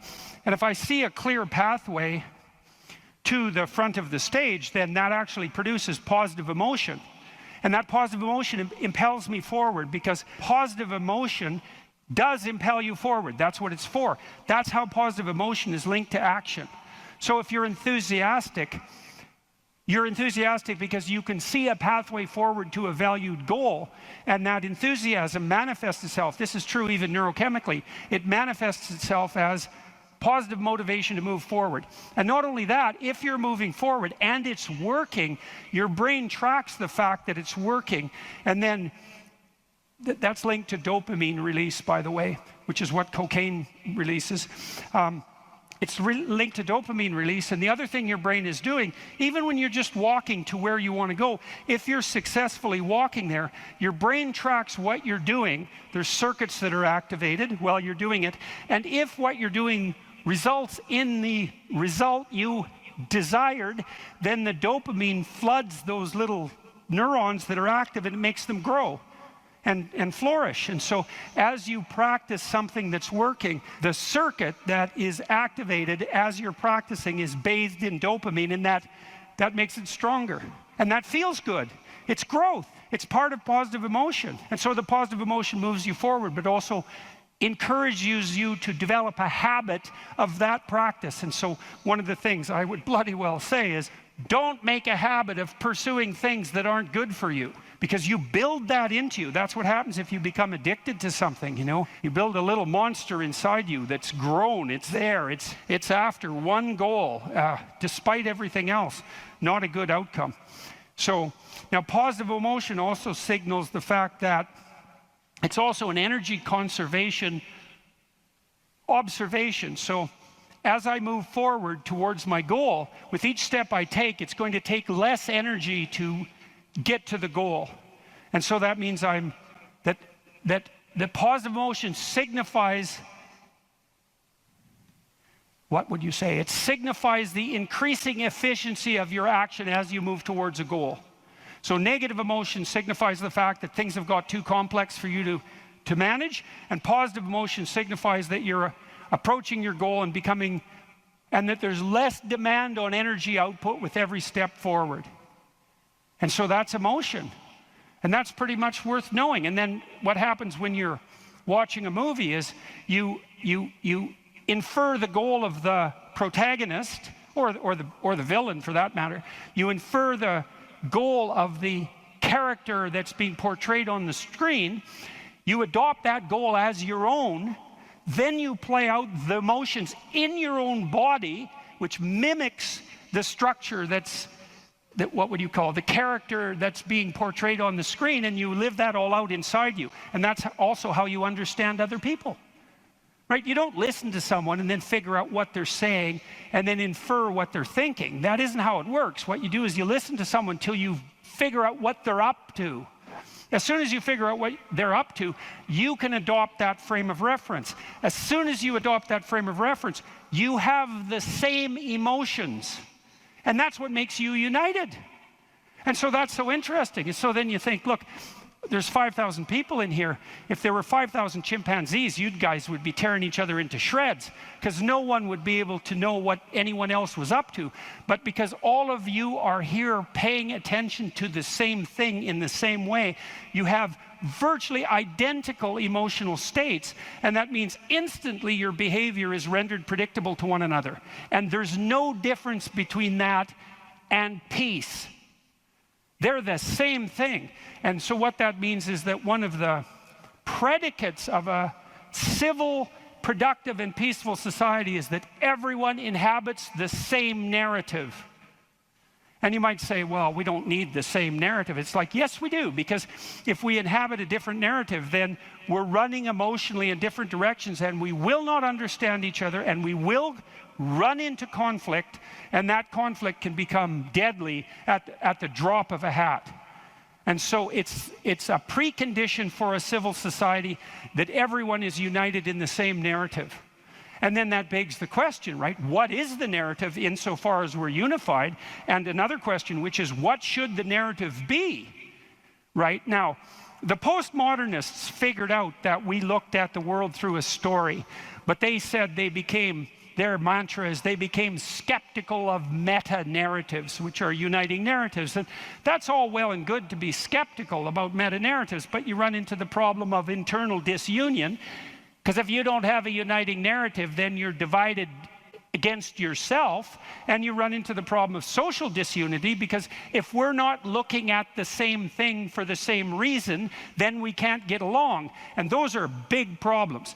Now, the way the postmodernists glided over that immense cataclysmic problem was to offer the proposition that the narrative that unites us is just one of power and oppression, right? And that the fundamental motivation that guides, first of all, even your internal organization, your own internal tyranny, you know, you're oppressing your id or your natural self.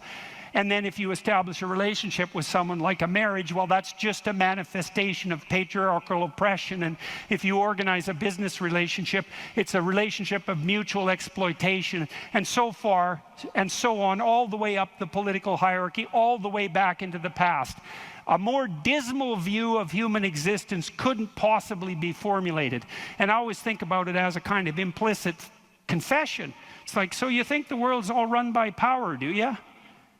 Okay, I know what game you're playing and attempting to justify, and it's completely bloody preposterous, because first of all, if you tyrannize yourself, you're going to be one miserable creature. Plus, you're going to rebel constantly, as you already know. I'm sure all of you have tried at one time or another in your life to force yourself to do something with a whip, so to speak, and what you instantly find is that you're so condemned to be free that you'll even resist your own tyranny, right? Try telling yourself to do something and see if you do it.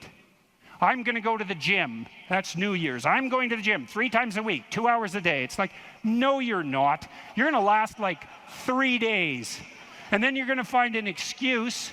The rebellious part of you is going to find an excuse, then you're not going to do it. And it's a bloody mystery, isn't it? Because you'd think you could tell yourself what to do. Because otherwise, who are you, you know? You're the part that told yourself what to do, but you don't listen, so what the hell's that part? That's you, that's for sure. So you can't even tyrannize yourself with any efficiency. And then if you're married, men, you're married, try tyrannizing your wife and see how well that works. And like, it might work for 10 minutes, but she's not as big as you, but she's a lot sneakier. And so, and you have to wake up with her tomorrow morning. And so even if you do win the fight, which you won't, she's going to bloody well take it out on you the next day, and no wonder. And so you're bound in that relationship by the necessity of continual iterative interactions, right? And they have to be moderately peaceful, or you're going to tear each other into shreds. And if it's constant conflict, you're both going to just exhaust yourself and die. So how the hell is that going to work? So it has to be at least mutually reinforcing. And maybe if you really got it together well, you could interact with each other in a way that improved your interactions across time. And maybe you're wise enough so that if you were on that track, the way you would experience that in the moment would be as exactly the kind of relationship you'd want to have with someone. And that would be something like the spirit of play and romantic love. And that would be the manifestation of an instinct that orients you across time properly in a relationship in the moment. And that's such a wonderful thing to know, right? That instinct for play and romantic love might be the voice of the wisest instinct you have, the deepest orientation to meaning that you have. You know, because there's nothing more delightful in a marriage or in a family, if you have children, than to be able to engage in something like voluntary play. And you know, if you could have the world set up the way you would want it to, if you had any sense, wouldn't it be something if mostly what you did was something akin to play? And that's equivalent. Christ in the Gospel says, know that unless you become like a little child, you'll never enter the kingdom of heaven. And what does that mean? It means to rediscover that intense immersion in life and that capacity for play that characterized us all as children that we can't maintain because we have to mature, but that we could rediscover as adults if we were sufficiently wise and careful. And so, and then, you know, if you have friends, it's like, well, you tyrannize your friends? Well, then you don't have friends. You're just a bully with henchmen. And as soon as you stumble, they're going to stab you in the back because you surrounded yourself with craven psychopaths. And they're just going to wait for the moment to take you out. That's not a friendship, obviously. And if you're running a business, and those of you who've run businesses who have a clue, no, this is true. It's like, what happens if you rip off your customers? Well, you can get away with it once or twice, but word gets around in no time flat, and then you're just done and bitter and resentful because your idiot machinations didn't work. But if you engage in fair trade and you're reliable and you deliver what you promised and you're half decently good to your employees and the people that you work for, then they're going to be pleased with you, and they're going to come back and they're going to talk to their friends about how well you did, and you're going to flourish. And none of that's arbitrary. You know, that's all guided by the manifestation of a certain form of attentional priority, right? You go to your customer's house, maybe you're a plumber, and the first thing you do is you listen to their damn problem. And so at least you have enough sense to engage in dialogos, right? You actually want to hear what the problem is, and then you actually want to solve it. And if you do that with some diligence, they're going to be pleased with you because they don't want sewage all over the rug. And so your interests are aligned, and if you offer what you promise, then you're going to evoke positive emotion in them and quell their anxiety, and that's exactly the service that you're offering. And so that means you're acting out the proper story, you're productive and generous and honest, and there's nothing arbitrary about that as a ethos that unites you internally and that also makes it possible for you to exist in a peaceful and productive society.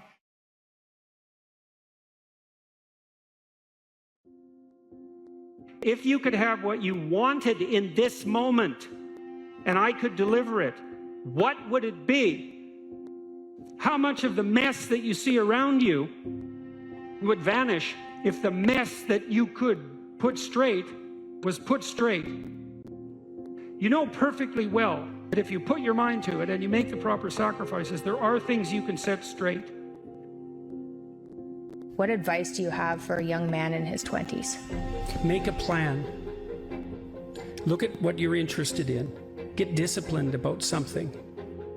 Allow for the possibility that you have something important to contribute to the world, and that the world would be a lesser place without that contribution. Don't be afraid of taking on responsibility. It's where you find what sustains you in your life. You can take on too much responsibility. You have to be cautious in that regard, but that's a less common problem than not taking on enough. A lot of the things that people regard as traps are actually the means to their life. You have to understand that you're not your own servant, so to speak. You're someone that you have to negotiate with, and you're someone that you want to present the opportunity of having a good life to. And that's hard for people because they don't like themselves very much. You have to believe that your action has some redemptive possibility, because why would you do it otherwise? And you might say, well, I kind of believe that. It's like, well, that's not good enough. You know, you kind of got to throw yourself all into it. And what's the cost anyways? It's not like you're going to get out of this alive. So you're pretty much all in, whether you want to be or not. And maybe if you were voluntarily all in, things would be a lot better than they are.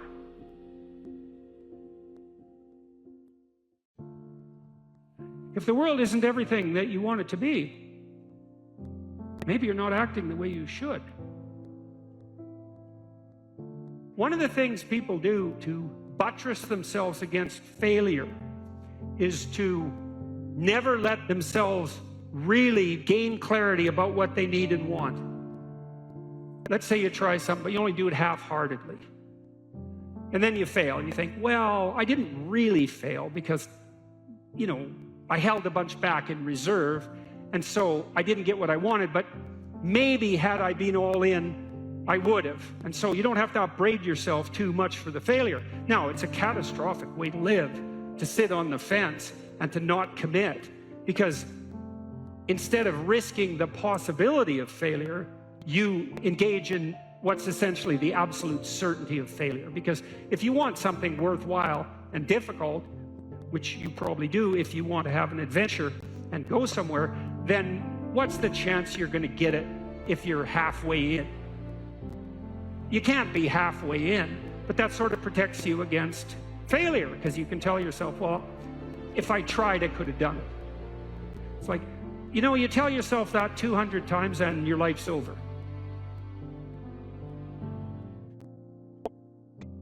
better have a valued goal, because otherwise you can't get any positive motivation working out. And so the more valuable the goal, in principle, the more the microprocesses associated with that goal start to take on a positive charge. And so what that means is, well, you get up in the morning and you're excited about the day, you're ready to go. And so as far as I can tell, what you do is you specify your long-term ideal, you specify your goal. You do that in some sense as a unique individual. You want to specify goals that make you say, oh, if that could happen as a consequence of my efforts, it would clearly be worthwhile. Would it really be so terrible if my life wasn't miserable? Would it be so terrible if I got what I wanted and needed, especially if I was doing that in the best possible way? Well, there isn't anything better to have than a problem that's worth solving, like that's really worth solving, right? And so the more of that you take on, the more you have a reason to get out of bed in the morning, no matter what. Like, I'm getting up, I'm trudging forward. Doesn't matter what I'm suffering from. I've got things that need to be done. They're necessary. And that gives you that sense of purpose that is the antidote to bitterness. So, yeah, there's lots of reasons to, because I've thought for a long time, imagine you have a choice in front of you, because you do. So here's the choice. Your life is either meaningful or meaningless. Okay, so let's go through the meaningless part first. Because you think, well, of course I don't want it to be meaningless. It's like, yeah, just hold on a second. Nothing you do matters. And so impulsive pleasure is the order of the day. No responsibility. You can do whatever you want. It's like Pleasure Island in Pinocchio, right? Or it's like Neverland in Peter Pan. You're still a kid. You can play all the time. Yeah. Impulsive pleasure and no responsibility. That's the reward for meaninglessness. Well, but then the other side is, okay, well, let's say you want your life to be meaningful. It's like, okay, then what you do matters. It actually matters, right? Make a mistake, hurts you, hurts your family, hurts the world in a deeper way than you think. And you have to be awake to that. And then you have to take it on yourself. What's the difference between men and women? Well, how do they differ? Well, the first thing we might observe is that if you look at personality differences between prepubescent boys and girls, they're not very large. Boys and girls don't differ in terms of their trait neuroticism, for example. What happens is that when puberty kicks in, women's trait neuroticism rises, and it stays higher than men for the rest of their life. And this is why you see this reflected in the different kinds of psychopathology that beset the two sexes. So men are overrepresented in alcoholism, drug abuse, antisocial personality, and a host of learning disorders, as well as attention deficit disorder.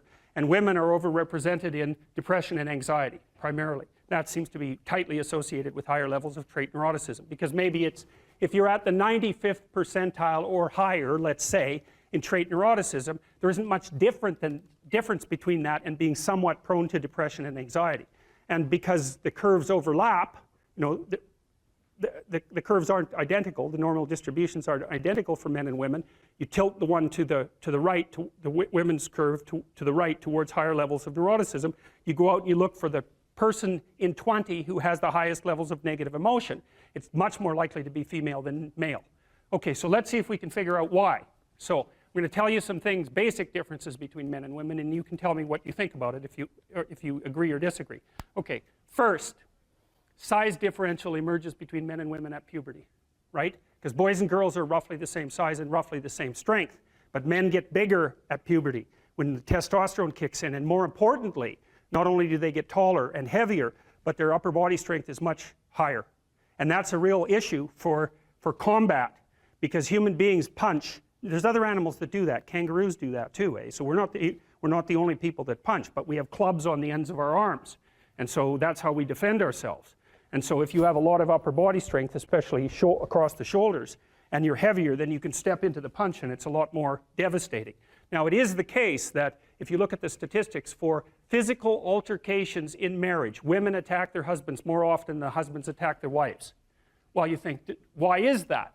Well, let's assume that there isn't any reason other than both people in a relationship can get upset, and the women know that if they hit their husbands, nothing's really going to happen, right? Because if you're a woman about that high and your husband is, say, my height, unless you hit me with an object or something that's sharp, the probability that you're going to do me any serious damage is pretty low. You might hurt me, But if I do the reverse and hit you, and I really hit you, and so the reason, at least one of the reasons why women can be more physically aggressive in minor ways in a relationship is because everyone knows, the wife and the husband equally, that the consequence of the physical aggression is much more limited. So men do more serious damage to women, but women are more aggressive in relationships. So that's interesting. So okay, so there's a body size difference that's important, a strength differential that's important. Next thing, I think, so let's assume that the reason that women are higher in sensitivity to negative emotion is because the world is actually more dangerous to women, right? Because that would be the most logical reason why there would be a sex difference in something like fear or sensitivity to punishment. Well, first there's the danger of physical altercation. Second, there's the sexual danger. So women become sexually vulnerable at puberty. And why do I say vulnerable? Well, it's straightforward. It's because the cost of sex for women is way higher than it is for men. And it certainly has been throughout our evolutionary history. Because if a man has an unwanted sexual encounter, well, then he walks away and maybe he's persecuted by the state or prosecuted by the state for it. But if a woman has an unwanted, unwarranted, or incautious sexual encounter and she ends up pregnant, then, well, in traditional societies, you're just done. And even in modern societies that are rich like ours, I don't have to go into that. It's big trouble. No matter what you do about it, it's big trouble. So being more nervous about that makes perfect sense. But then here's the last thing. And I think that women's nervous systems are not adapted to women. I think women's nervous systems are adapted to the mother-infant dyad. And because you are not the same creature when you have an infant. Not at all. You're way more vulnerable. And it's partly because you have to express the vulnerability of the infant and you also have to care for it, right? So you think about an infant, especially under 9 months. So let's say, how are you going to be wired up if you're going to optimally care for an infant under 9 months? And I'm saying under 9 months because women generally do the bulk of childcare for infants who are under 9 months old. And part of the reason for that, there's a whole host of reasons, but part of the reasons for that, obviously, is that they breastfeed. But imagine what you need to be wired up biologically in order to care for an infant. First of all, they're very demanding, right? Because they're completely helpless. And they're demanding 24 hours a day. And it's quite a emotional load. And an infant under 9 months is never wrong, right? What you do to an infant under 9 months is when they're in distress, you always respond. You never tell the infant, get your act together and stop whining, right? Which you can do, say, to a child that's 18 months old. You can start having that sort of conversation. But under 9 months, it's like nothing is the infant's fault. It's surrounded in an extraordinarily threatening world, and you have to be responsive to what it needs, regardless of what you want, and you have to be very sensitive to the threats that emerge in the environment. And so I think the price that women pay for that ability to have an intimate relationship with infants in the very earliest stages of development is that their nervous systems are actually wired so that they can perform that role optimally. And the disadvantage to that is that having a temperament like that doesn't work that well when you're dealing with adult men, especially when you're dealing with them in a business environment, because it's not the same thing. Not at all. It's a competitive environment. So, okay, so agreeable people are compassionate and polite. What are disagreeable people like? They're tough-minded, they're blunt, they're competitive, and they won't do a damn thing they don't want to do. So it isn't exactly that they're aggressive, although they will push you the hell out of their way if you're in the way. They're not like volatile like you are if you're high in neuroticism. It isn't defensive aggression. It's more like predatory aggression. It's dominance behavior. And so for someone who's highly disagreeable, they look at the world as a place in which they can compete and win. And I'll tell you a story. I have a friend. I gave him my personality test, the Big 5 aspect scale that Colin DeYoung developed in my lab. And I knew he was a disagreeable guy, and by interacting with him. I mean, he's even rude to people sort of spontaneously on the street. I actually like him quite a bit. He's very, very funny. He's also very conscientious, so you can trust him, but he's disagreeable as hell. And so I gave him this test because I thought it would be funny, and he came out as the most disagreeable person in 10,000. So reasonable in compassion, about 30th percentile, but like 0.001 in politeness. So he's extraordinarily blunt, and he'll just say absolutely anything, no matter how horrible it is. And he was often brought into corporations to sort of clean them up. So if a corporation was tilting and not doing well, they'd bring him in to find out who the useless people were and fire them. And I talked to him about that because I've had the miss opportunity to have to not have graduate students in my lab, for example, that weren't performing well, and I find it very, very difficult to, you know, dress someone down, and certainly difficult to fire them. I just hate it because I'm actually quite an agreeable person, much to my chagrin. And I asked him about that, and I said, well, what do? You have to fire people all the time. How do you handle that? He says, handle it? I enjoy it.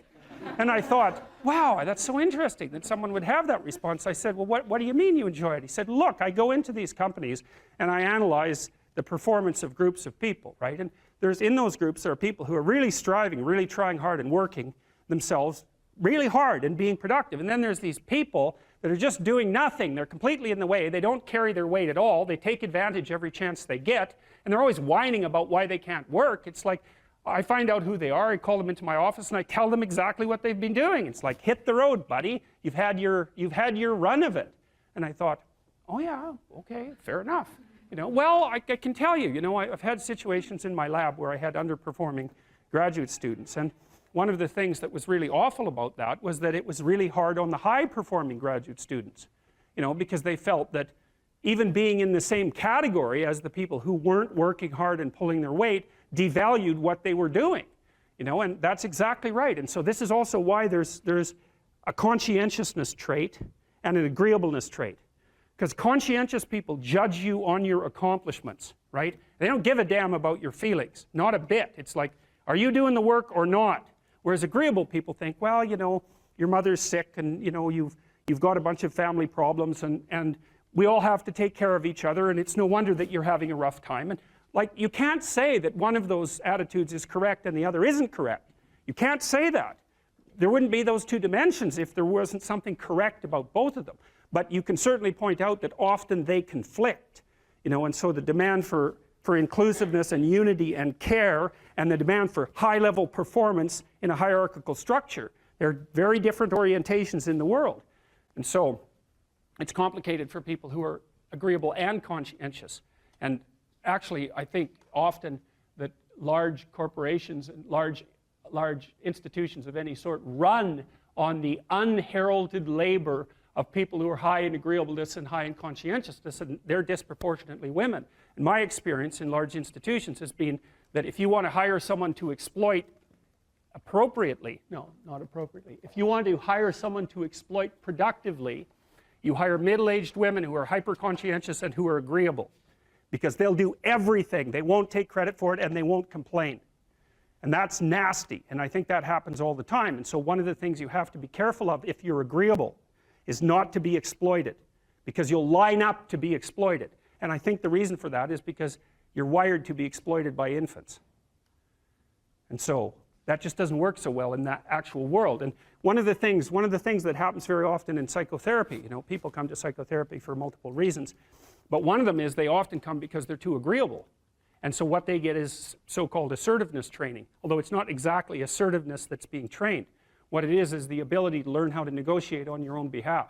And one of the things I tell agreeable people, especially if they're conscientious, is say what you think. Tell the truth about what you think. There's going to be things you think that you think are nasty and harsh, and they probably are nasty and harsh, but they're also probably true. And you need to bring those up to the forefront and deliver the message. And it's not straightforward at all, because agreeable people do not like conflict. Not at all. They smooth the water, you know, and you can see why that is in accordance with the hypothesis that I've been putting forward. You don't want conflict around infants. It's too damn dangerous. You don't want fights to break out. You don't want anything to disturb the relative peace. You know, and if you're also more prone to being hurt physically and perhaps emotionally, you're also maybe loath to engage in the kind of high-intensity conflict that will solve problems in the short term, because it takes a lot of conflict to solve problems in the short term. And you know, if that can spiral up to where it's dangerous, which it can if it gets uncontrolled, it might be safer in the short term to keep the waters smooth and to not delve into those situations where conflict emerges. The problem with that is it's not a very good medium to long-term strategy, right? Because lots of times there are things you have to talk about because they're not going to go away. And so partly what you do with agreeable people is you get them to figure out, and they have a hard time with this too. If you ask a disagreeable person what what he wants, say, or she wants, they'll tell you right away. They know. It's like, this is what I want, and this is how I'm going to get it. But agreeable people, especially if they're really agreeable, are so agreeable that they often don't even know what they want, because they're so accustomed to living for other people and to finding out what other people want and to trying to make them comfortable and so forth, that it's harder for them to find a sense of their own desires as they move through life. And that's not, look, there's situations where that's advantageous, but it's certainly not advantageous if you're going to try to forge yourself a career. That just doesn't work at all. Okay, well, so that's another issue in some sense that seems to make the postmodernist critique even more correct. How in the world are you going to extract out a canonical interpretation of something like that? It's like it's not possible. But here's the issue, as far as I can tell.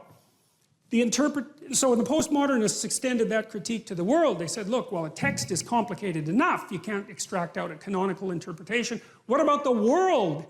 The world's way more complicated than a text, and so there's an infinite number of ways that you can look at the world. And so how do we know that any one way is better than any other way?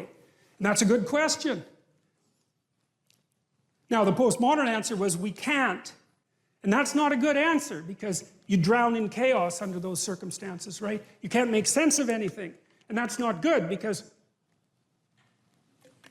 it's not neutral to not make sense of things. It's very anxiety-provoking.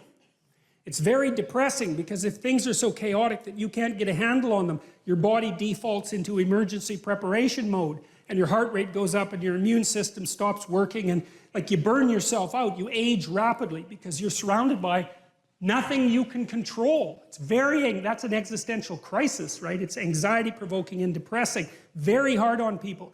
And even more than that, it turns out that the way that we're constructed neurophysiologically is that we don't experience any positive emotion unless we have an aim and we can see ourselves progressing towards that aim. It isn't precisely attaining the aim that makes us happy. As you all know, if you've ever attained anything, because as soon as you attain it, then the whole little game ends. Then you have to come up with another game, right? So it's Sisyphus. And that's okay, but it does show that the attainment can't be the thing that drives you, because it collapses the game. That's what happens when you graduate from university. It's like you're king of the mountain for one day, and then you're like surf at Starbucks for the next 5 years, you know? So, yeah.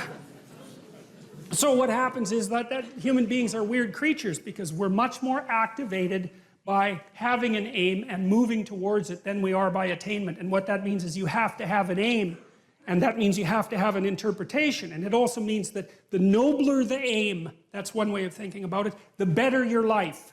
And that's a really interesting thing to know, because, you know, you've heard ever since you were tiny that you should act like a good person, and you shouldn't lie, for example. And you might think, well, why the hell should I act like a good person, and why not lie? I mean, even a 3-year-old can ask that question, because smart kids learn to lie earlier, by the way.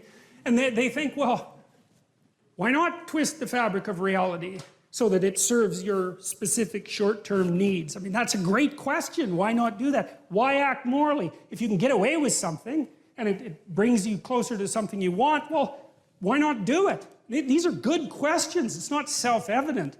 Well, it seems to me tied in with what I just mentioned. It's like, you destabilize yourself and things become chaotic. That's not good. And if you don't have a noble aim, then you have nothing but shallow, trivial pleasures, and they don't sustain you. And that's not good, because life is so difficult, it's so much suffering, it's so complex. It ends, and everyone dies, and it's painful. It's like, without a noble aim, how can you withstand any of that? You can't. You become desperate, and once you become desperate, things go from bad to worse very rapidly when you become desperate. And so there's the idea of the noble aim, and it's not something, it's something that's necessary. It's the bread that people cannot live without, right? That's not physical bread. It's the noble aim. And what is that? Well, it was encapsulated in part in the story of Marduk. It's to pay attention. It's to speak properly. It's to confront chaos. It's to make a better world. It's something like that. And that's enough of a noble aim so that you can stand up without, you know, cringing at the very thought of your own existence, so that you can do something that's worthwhile to justify your wretched position on the planet. So now the literary issue is that, so look, you take a text, you can interpret it a variety of ways, but that's not right. This is where the postmodernists went wrong, because what you're looking for in a text, and in the world for that matter, is sufficient order and direction. So then we have to think, well, what does sufficient order and direction means? Well, you don't want to suffer so much that your life is unbearable, right? That just seems self-evident. Pain argues for itself. I think of pain as the fundamental reality because no one disputes it, right? I mean, even if you say that you don't believe in pain, it doesn't help when you're in pain. You still believe in it, right? You can't pry it up with logic and rationality. It just stands forth as what the fundament of existence, and that's actually quite useful to know. You say, well, you don't want any more of that than is absolutely necessary. And I think that's self-evident. And then you say, well, wait a minute, it's more complicated than that. You don't want any more of that that's necessary today, but also not tomorrow and not next week and not next month and not next year. So however you act now, better not compromise how you're going to be in a year, because that would just be counterproductive. That's part of the problem with short-term pleasures, right? It's like act in haste, repent at leisure. Everyone knows exactly what that means. So you have to act in a way that works now and tomorrow and next week and next month and so forth. And so you have to take your future self into account. And human beings can do that. And taking your future self into account isn't much different than taking other people into account, right? Because I remember there's this Simpson episode, and Homer downs a quart of mayonnaise and vodka. And he says, Marge says, you know, you shouldn't really do that. And Homer says, that's a problem for future Homer. I'm sure glad I'm not that guy.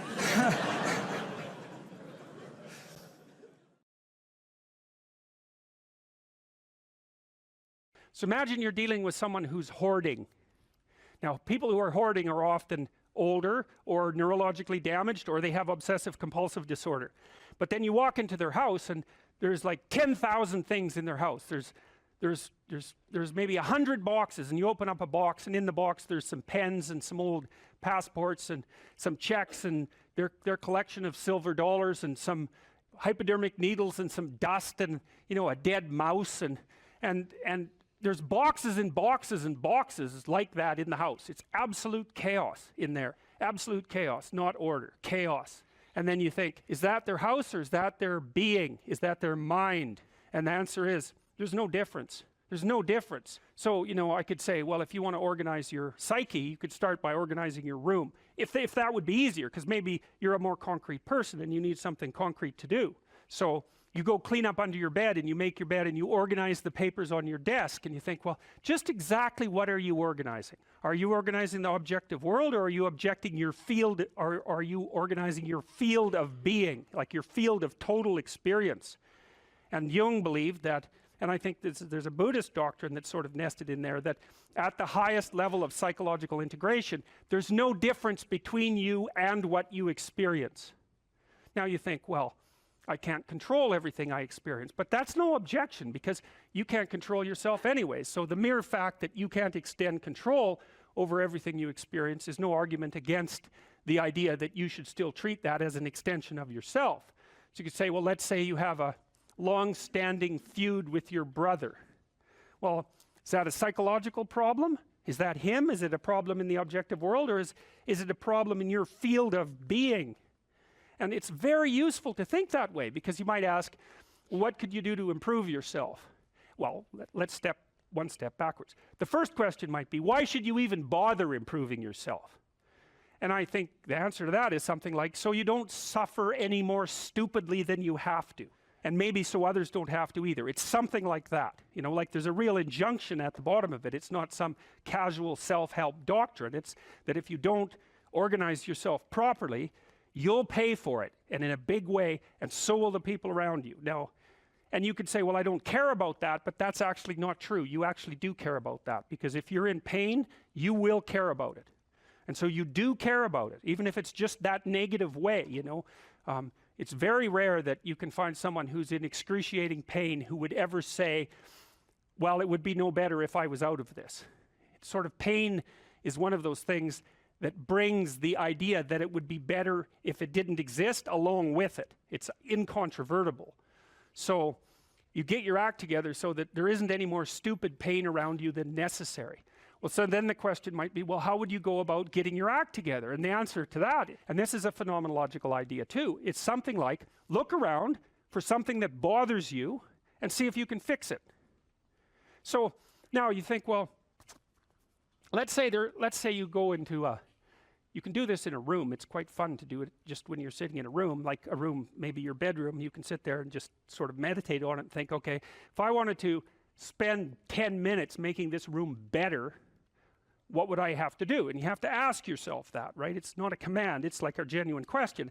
And things will pop out in the room that you like, there's a stack of papers over there that's kind of bugging you, and you know that maybe little order there would be a good thing, and there's some rubbish behind your computer monitor that you haven't attended to for like 6 months, and the room would be slightly better if it was a little less dusty and the cables weren't all tangled up the same way. And like, if you allow yourself just to consider the expanse in which you exist at that moment, there'll be all sorts of things that'll pop out in it that you could just fix. And I might say, well, if you were coming to see me for psychotherapy, the easiest thing for us to do first would just be to get you to organize your room. You think, well, is that psychotherapy? And the answer is, well, it depends on how you conceive the limits of your being. And I would say, start where you can start. If something announces itself to you, which is a strange way of thinking about it, as in need of repair, that you could repair, then, hey, fix it. You fix 100 things like that, your life will be a lot different. I often tell people too, fix the things you repeat every day, because people tend to think of those as trivial, right? You get up, you brush your teeth, you have your breakfast, you have your routines that you go through every day. Well, those probably constitute 50% of your life. And people think, well, they're mundane, I don't need to pay attention to them. It's like, no, that's exactly wrong. The things you do every day, those are the most important things you do. Hands down. All you have to do is do the arithmetic. You figure it out right away. So 100 adjustments to your broader domain of being, and there's a lot less rubbish around, and a lot fewer traps for you to step into.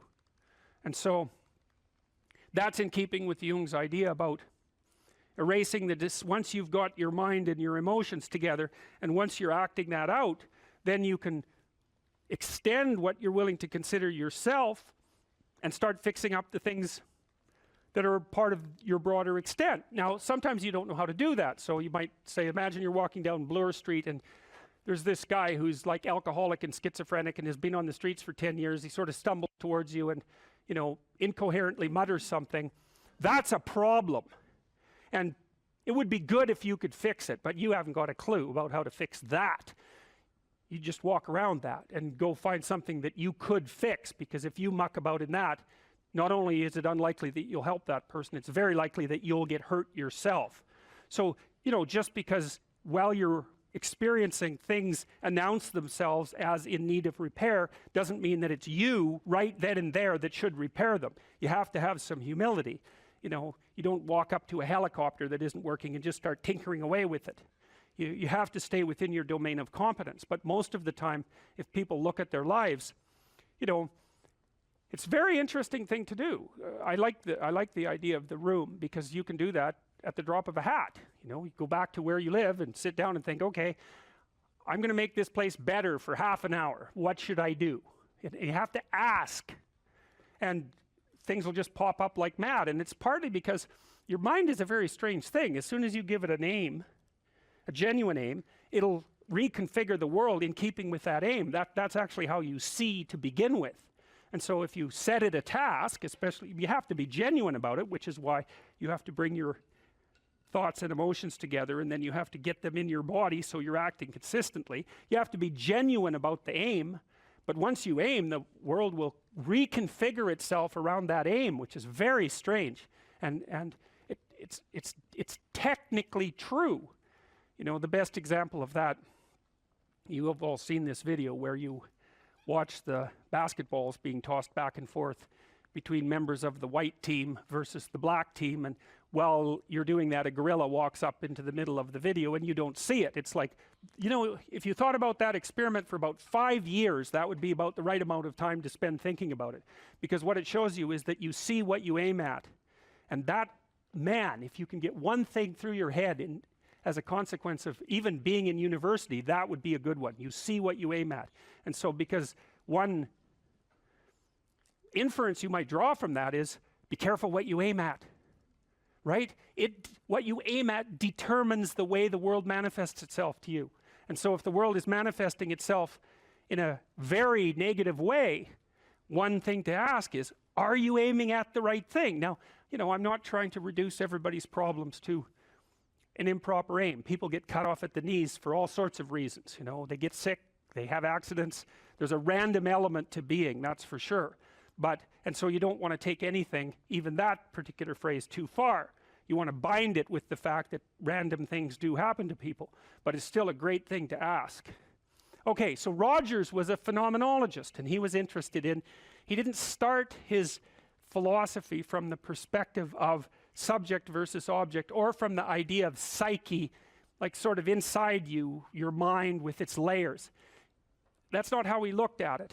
And so let's go through, well, I'll introduce you to Rogers. I think and then we'll talk about it more next time. I'm going to start, though, with something that I learned from him that I think was of crucial importance. And so we'll set the stage for the further discussion with this. And I'm going to read it to you. Assuming a minimal mutual willingness to be in contact and to receive communications, we may say that the greater the communicated congruence of experience, awareness, and behavior on the part of one individual, the more the ensuing relationship will involve a tendency towards reciprocal communication with the same qualities, mutually accurate understanding of the communications, improved psychological adjustment and functioning in both parties, and mutual satisfaction in the relationship. It's quite a mouthful. What does it mean? Assuming a minimal mutual willingness to be in contact and to receive communications. Okay, we're having a conversation. I'm deciding I'm going to listen to you. Right? That's different than how people generally communicate, because usually when they communicate, they're doing something like, okay, we're going to have a conversation and I'm going to tell you why I'm right and I'll win if you agree. Or maybe you're having a conversation where, I don't know what you're trying to do. Maybe you're trying to impress the person you're talking to. So you're not listening to them at all. You're just thinking about what you're going to say next. Okay, so that's not this. This is, you might have something to tell me. And so I'm going to listen on the off chance that you'll tell me something that would really be useful for me to know. And so you could think about it as an extension of the Piagetian, you know, Piaget talked about the fundamentally important element of knowledge being to describe how knowledge is sought, the process by which knowledge is generated. Well, if you agree with me and I find that out, I know nothing more than I knew before. I just know what I knew before. And maybe I'm happy about that because, you know, it didn't get challenged. But I'm no smarter than I was before. But maybe you're different than me. And so while I'm listening to you, you'll tell me something I don't like. Maybe it's something I find contemptible or difficult, whatever. Maybe you'll tell me something I don't know, and then I won't be quite as stupid.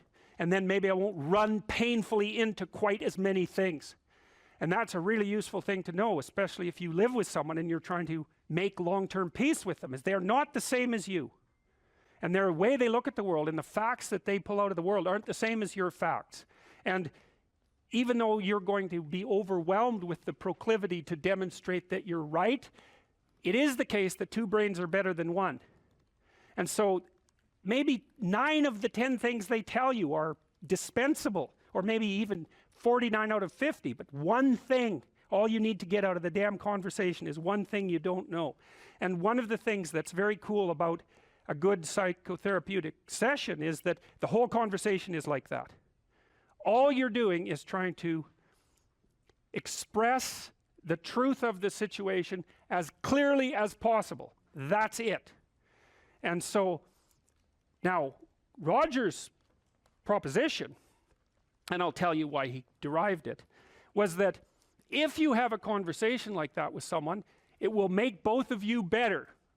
It'll make both of you psychologically healthier. So there's an implicit presupposition that the exchange of truth is curative. Well, that's a very cool idea. I mean, it's a very deep idea. I think it's the most profound idea. It's the idea upon which Western civilization, although not only Western civilization, is actually predicated. The idea that truth produces health. But for Rogers, that was the entire purpose of the Psychotherapeutic Alliance. You come to see me because you want to be better. You don't even know what that means necessarily, neither do I. We're going to figure that out together. But you come and you say, look, things are not acceptable to me, and maybe there's something I could do about that. So that's the minimal precondition to engage in therapy. Something's wrong, you're willing to talk about it truthfully, and you want it to be better. Without that, the therapeutic relationship does not get off the ground. And so then you might ask, well, what relationships are therapeutic? And the answer to that would be, if you have a real relationship, it's therapeutic. If it isn't, what you have is not a relationship. God only knows what you have. You're a slave, they're a tyrant, you know, you're both butting heads with one another. It's a primate dominance hierarchy dispute. Oh, I don't know, you're like two cats in a barrel, or two people with their hands around each other's throats. But what you have is not a relationship. So, all right. We may say that the greater the communicated congruence of experience, awareness, and behavior on the part of one individual, that's a reference to the same idea that I was describing with regards to Jung. So let's say you come and talk to me and you want things to go well. Well, I'm going to have to more or less be one thing, because if I'm all over the place, you can't trust any continuity in what I say. There's no reason for you to believe that I'm capable of actually telling you, I'm capable of expressing anything that's true. So the truth is something that emerges as a consequence of getting yourself lined up and beating all the, what would you call, all the impurities out of your soul. Here's some items, so you guys can do a quick big five on yourselves, and I'll tell you the upside and downside of it. So if you're orderly, you follow a schedule. How many of you follow a schedule? Okay. And how many of you don't? Okay, so one thing I would recommend is that you do. And I'll tell you why. Like, intelligence is a very good predictor of academic performance. And there's not a lot you can do about your intelligence. I mean, you can squander it, but it's very difficult to improve it. Conscientiousness, well, it's a trait too, so it's hard to work on, but we know that conscientious people get better grades, and it's reliable, and it's a powerful effect. And so if your time use is organized, then the probability that you're going to be successful is very high. So one of the things you might think about is make friends with a calendar, like Google Calendar or something like that. And I can tell you some tricks about that, because really it is important. Like, and I'm not kidding around about this. If you're low in conscientiousness, it's really going to trip you up as you walk through life. There's not very many advantages to it that I've been able to see, and I'm not assuming that just because you don't follow a schedule, you're low in conscientiousness, but it is one of the items that mark it. The advantage I've seen so far to being unconscientious is that if you become unemployed, it doesn't bother you as much. And I mean, that actually turns out to matter in some situations. So like, you know, if a big company has to shed 50% of its employees, it's the conscientious people are going to suffer themselves to death for it. And the unconscientious people, they're not going to care anyways, because they weren't working anyways. So it doesn't matter if they have a job or not. So here's one way of thinking about making use of a schedule. Often people are afraid of schedules because they think of them as a trap. You know, you make a schedule and it's like this little prison that you have to live inside, and you know, and all you're doing in your schedule is putting down things you have to do or should do, and so, you know, there's not a lot of fun in that. And so not only is it a trap or a prison, but it's kind of an unpleasant one. But a way to work with the schedule in a lot more sophisticated way is to think, well, I'm going to plan the next week, say, because you plan it day by day, but we'll take the week as the unit level of analysis and think, well, I'd like to plan a week I'd like to have. And then your schedule all of a sudden becomes a tool for increasing the quality of your life. And that's a whole different issue, you know, because you might think, what's the emotion that you suffer, assuming you suffer one of these emotions, if you have an essay that's due and you're not doing it? Like, Would you regard that as a pleasant emotion or unpleasant emotion? Okay, so do you think you can characterize the unpleasantness? Like, what kind of emotion is it? It's guilt, okay. Anything else? Frustration? Yeah, so you're sort of frustrated with yourself. Yeah, you need a slap, right? You think, I need a slap. So, okay, so guilt, anything else? Anxiety? Restlessness? So that's kind of an agitation. Yeah, it's because your body knows you should be doing something, but you're not pointing it in the right direction, so it's shame? Is that reasonable? So, okay, so the reason I was asking you about that is because, most of the negative emotions are associated with neuroticism, but some of them seem to be associated with conscientiousness. And the conscientious negative emotions seem to be guilt and shame, fundamentally. And so recent research, and really recent, I only got this paper like a week ago, I think it's about 4 months old, seem to indicate that conscientious people feel less guilt, but they're more guilt prone. So if they don't do something, that makes them guilty, but they organize their time so they are doing the things they're supposed to do, so then they don't feel guilty. So anyways, back to the schedule. So, all right, you think about your week and you think about your day, and you think, well, how would you improve the quality of a given day or a given week? Well, one of the ways of improving it is to not put yourself into the situation where there are things hanging over your head that you have to feel guilty and ashamed about, because that's a very unpleasant way of being. And if you have an essay that's due in a week and you're procrastinating, then the fact that you have to do that essay can ruin the whole week. And even when you're doing something that's positive, hypothetically, it's kind of that horrible kind of positive that you experience when you know that you should be doing something else. And so that's when you end up watching YouTube videos about like dancing cats or something like that. And it's at best it's a guilty pleasure.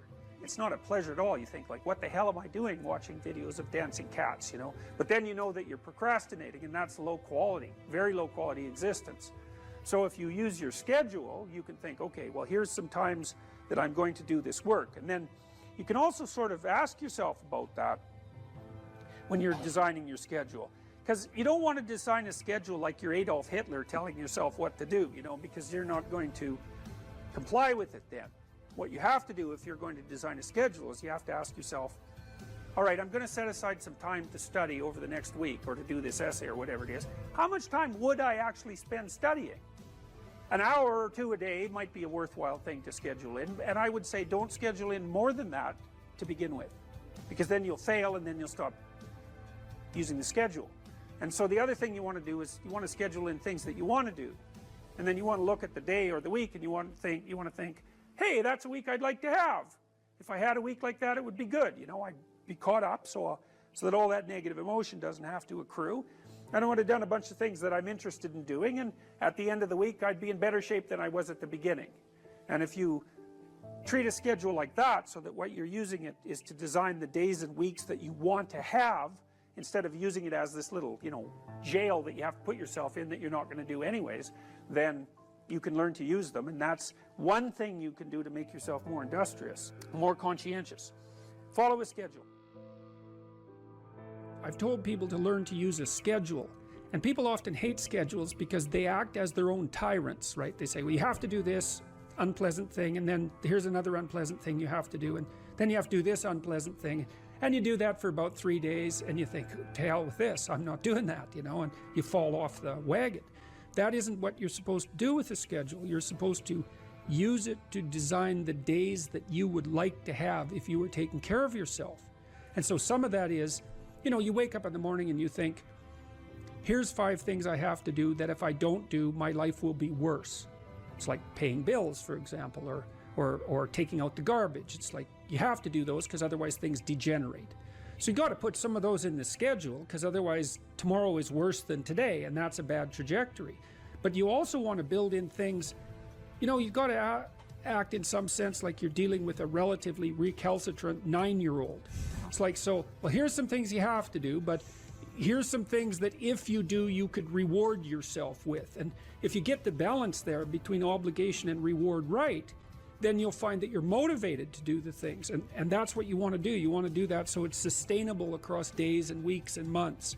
And so you got to treat yourself like A good boss would treat a valued employee and not like a tyrant would treat a slave, because the slave will rebel. And you know, people say, well, I don't follow through on my plans. It's like, well, A, they're probably not very well formulated, and maybe you're doing them because of an external moral obligation or something. They're not really your plans, right?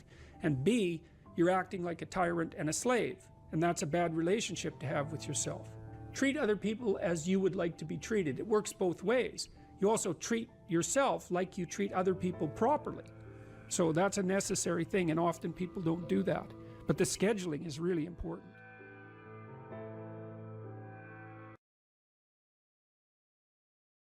When I talk to people about doing the future authoring program, they often put it off, and it's not surprising because it's hard. But it's more than that. They think, well, I don't know how to write. I'm going to do a bad job. I don't really like assignments. I'm going to have to do it perfectly. I need to wait till I have enough time. And like one of those is enough to stop you cold, and all 5 of them, you're just done. And so I tell people, do it haphazardly, a tiny bit at a time, and badly, because you can do that. I tell my students when they're doing their theses, master's thesis, write a really bad first draft. And then we have a little conversation about that, because they don't think I mean that. Because it sounds like a cliche in some sense. It's not a cliche. It's not a cliche at all. It means you're a terrible writer, but if someone put a gun to your head and said, you have to have your 100-page thesis done by next Monday, or I'll shoot you, but I don't care how terrible it is, you would sit down and write it. And the thing is, then you have it, right? Then you have something, and then you can fix it. You can iterate and fix it. That bad first draft, that's the most valuable thing, and so that's what you need. You need a bad first draft of yourself. And there's an idea that Jung developed about the trickster and the jester, the comedian, right? That the trickster is the precursor to the savior. That's one of the things I learned from Jung that was just, it's so unlikely. You'd never think that. It's so amazing that that might be the case. But the satirical and the ironic and the troublemaker, the comedian, the fool is the precursor to the savior. Why? Because you're a fool when you start something new. And so if you're not willing to be a fool, then you'll never start anything new. And if you never start anything new, then you won't develop. And so the willingness to be a fool is the precursor to transformation. And that's the same as humility. And so if you're going to write your destiny, you can do a bad first job. You're going to get smarter as you move forward. That's the thing, is that, so something beckons to you. That's what happens here. Maybe the star that Geppetto wished on was the wrong damn star. But at least it was a star, right? At least it was in the sky. At least it moved him forward. And so you say in your life, well, something grips you and fills you with interest. And you think, well, should I do that? And the answer is, if not that, then something. What if it's a mistake? It's a mistake. Rest assured. What do you know? You're going to stumble around, right? And what's going to happen is this. You're going to not stay in stasis. You're not going to wander around in circles. And I see people like that. They said, well, I never knew what to do, and now I'm 40. It's like, that's not so good. That's not so good. And you might say, well, and there is a literature, too, that suggests that people are a lot more unhappy when they look back on their lives about the things they didn't do than they are about the mistakes they made while they were doing things. And so that's really worth thinking about, too, because there's redemptive mistakes. And a redemptive mistake would be a mistake that you make when you go out and try to do something. You know, you think, okay, I'm going to try to do this. When you're not good at it, you make a bunch of mistakes. It's like, well, what's the consequence if you pay attention? Is you're not quite so stupid anymore.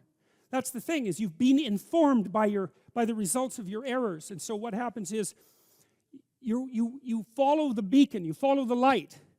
And you're blind, so you don't know where the light is. It's dimly apprehended only, and you're afraid to follow it. But you decide to take some stumbling steps towards it. And as you take stumbling steps towards it, you become illuminated and enlightened and informed because of the nature of your experience, because you're pushing yourself beyond where you are, and you're going into the country that you have not yet been in, and you learn something. And so what happens then is the star moves. You move 10 feet towards it, and you think, no, that's not right. I didn't get it right. It isn't there. It's actually there. And so then you see it somewhere else, and you shift yourself slightly, and you move forward. And that's what happens, is that you continue, as you change, the thing that guides you forward moves, right? It's like God in the desert in Egypt, the pillar of light that you're following. It's moving. It's not a permanent thing. You move towards it, it moves away. It guides you forward. And so you say, well, is what I'm aiming at paradise itself? And the answer to that is no, because what do you know? You couldn't see paradise if it was right in front of you, but you might get a glimmer of it.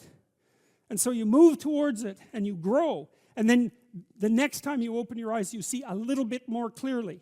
And that's what happens, is that just happens over and over, right? It keeps moving. And so you move like this. But the thing that's so cool is that all those zigs and zags, you say, and each of those zags and zigs is a catastrophe. I hit a wall, my God, and then I had to die a little bit, and I barely got back up. It's a phoenix transformation at each turn, and it's painful. But the thing is that even though you've traveled 20 miles, let's say, on that road, and you've only moved 3 miles forward, you've moved 3 miles forward instead of falling backwards, because that's the thing too, is that if you stand still, you fall backwards. You cannot stand still, because the world moves away from you if you stand still. And there's no stasis, there's only backwards. And so if you're not moving forwards, then you're moving backwards. And that's more of the underlying truth of the Matthew principle. To those who have everything, more will be given. From those who have nothing, everything will be taken. It's a warning. Do not stay in one place. Well, as you zig and zag, maybe the cataclysm of each transformation starts to lessen. There's not so much of you that has to die with every mistake. And maybe you end up oriented at least reasonably properly. And if you were sensible, that would have been your trip. But it wasn't, right? It's that. And perhaps it's a lot worse than that. Perhaps there's no shortage of backtracking. But it doesn't matter, because as you stumble forward, you illuminate and inform yourself. And perhaps that's partly because the world is made of information. And if you encounter it and tangle with it, then it informs you. And then you become informed. And then you're information. And then you're ready. The Greeks had the maxim, know thyself. How do we come to know ourselves in terms of our personalities and, more importantly, potential? Well, one of the first ways to come to know yourself is to understand that you don't. You can learn to kind of watch yourself like you're watching a stranger. You have to adopt a position. It's a position of radical humility, I would say. Humility in two senses. So one sense would be the humility of recognizing your ignorance. So you have to understand that you don't know who you are. That's not easy to understand, because you think you know. But then, you remember you can't control yourself very well. You're not very disciplined. You're full of flaws. Maybe you don't know yourself as well as you think. But it's hard to get low enough to understand how deeply it is the case that you are ignorant about who you are. Now, there's an upside to that too, which also is that you're also ignorant about who you could be. And so the discovery of that, is some reward for the horror of determining who you actually are. And then I would say, well, then you watch yourself. You watch yourself like you're watching a stranger. You watch what you say and you listen. And you think, well, what sort of person would say that? And how am I reacting emotionally when I'm communicating in that manner? Is that making me feel stronger or weaker? Is it filling me with shame? Is it helping my confidence? Am I laying out a lie? Am I deceiving myself and other people? Am I adopting this personality at parties that is designed to impress and to amuse, and it comes across as nothing but self-centered narcissism? What are my dark fantasies? What are my aggressive fantasies? What is it that I'm willing to do? What am I interested in so that I'll spontaneously pursue it? What do I procrastinate about and why? What am I unwilling to do? What do I think is good? What do I congratulate myself for accomplishing? And what do I berate myself for failing to confront and to implement? Those are all incredibly complicated questions, and you don't know the answers to them. So that's a start. And then in terms of potential, well, you'll discover a little bit more about your potential as you discover who you are, especially the darker parts of yourself, because then you discover your potential for mayhem. There's some real utility in that. It's actually something that strengthens you, because the first thing that a realization like that can in fact produce is the ambition to incorporate that dangerousness into a higher order personality. And that can make you implacable. That can make you someone who can say no when you need to say no. That can make you someone who won't avoid necessary conflict. And so that's unbelievably useful.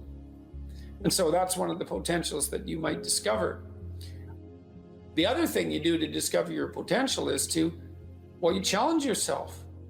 It's like Rule 4 in my book, 12 Rules for Life, is compare yourself to who you were yesterday and not to who someone else is today. And that's kind of a good way to start this. It's like, take a bit of a look at yourself and think about what's not so good that you could improve, that you should improve by your own standards, and that you would improve, and set yourself a little goal. Maybe you're not studying at all at your university. Or maybe you're at work and you've got this stack of paper there, and you haven't looked at that damn stack for like a month, and you know that you should be. And you're bothering yourself at night because you're avoiding that. You think, I've avoided that stack of paper completely for 1 month. I'm quite a coward when it comes to whatever snakes might be hidden in that stack of paper. How about tomorrow I just put that stack of paper in front of me on my desk and I glance through it for 15 seconds. See if I can do that. It's like, you set yourself a goal of improvement. It's a humble goal, because really, are you such a coward that the best that you can bloody well manage after a month of avoidance is 15 seconds of exposure to a stack of paper? It could easily be. You've been avoiding it. You're obviously afraid of it. And so the situation could be that dismal and dire. And you might think, geez, it's no bomb to my ego. It's not fostering the strength of my ego to recognize in myself someone who could only withstand 15 seconds of exposure to that thing I'm afraid of. And so that's a form of humility too. It's like, there's things you could do to improve, and you know what they are. And there's small steps that you could take, that you might take, that would put you in that direction. And then the question is, are you big enough to take those small steps? Are you capable of grappling with the fact that you're fundamentally flawed to the point where you have to break things down into almost childlike steps in order to manage them? And the answer to that is, yeah, you are. And that's the lot of, I don't know if it's the lot of everyone. Most people have things they avoid, and they're afraid of. So I would say to some degree, it's the lot of everyone. People vary in the degree to which they've conquered that. And you do meet people from time to time who are extraordinarily disciplined. But most of the time they've got disciplined in exactly this manner. It's through slow incremental improvement. And then you challenge yourself. It's like, could I do this? That would be better. Then you find out, and then you think, is there something slightly larger and more challenging that I could do? That would be better. And you try it and you find out. And as you try it and you find out, generally you get better at it, and you can take on larger and larger challenges. You take responsibility for yourself. That's part of standing up straight with your shoulders back. It's like, take on the world, man, but only at the level that you can manage. When you're ignorant and biased and deeply flawed and immature, it's where everyone starts. You don't want to bite off more than you can chew, but it doesn't mean that you can't wrestle with part of reality. Some part that's small enough so that you have a good shot at victory. And to put yourself together, the first steps towards that is to allow yourself to be a fool, right? It's because you don't know what you're doing. You have to admit that. And there's going to be a loss of ego or destruction of ego, arrogant ego that necessarily accompanies that. But you need the loss of that arrogant ego, because it's precisely what's interfering with your movement forward. It's part of the adversarial process, mythologically speaking, that stops moral progress. You're too proud of who you think you are to notice what you're like so that you could change properly. You don't want to sacrifice that part of yourself. It's probably associated with some delusion that helps you maintain a positive, although very fragile self-image, in the absence of genuine effort. It's not to be recommended. You know yourself by watching and paying attention. It's watching like you're a snake. A snake watches like cold-bloodedly, with no emotional reaction, just to see what's there. It doesn't allow, symbolically speaking, doesn't allow what is wanted or desired to interfere with what is observed. So you watch yourself like that, as if you don't know who you are. Well, that's the beginning. And then you challenge yourself continually to see how far past yesterday you can push today and tomorrow, and to continually experiment with expanding the domains not only of your competence, but of your ability to increase that competence. And the upper limit to that is proportional to the moral effort that you put into it.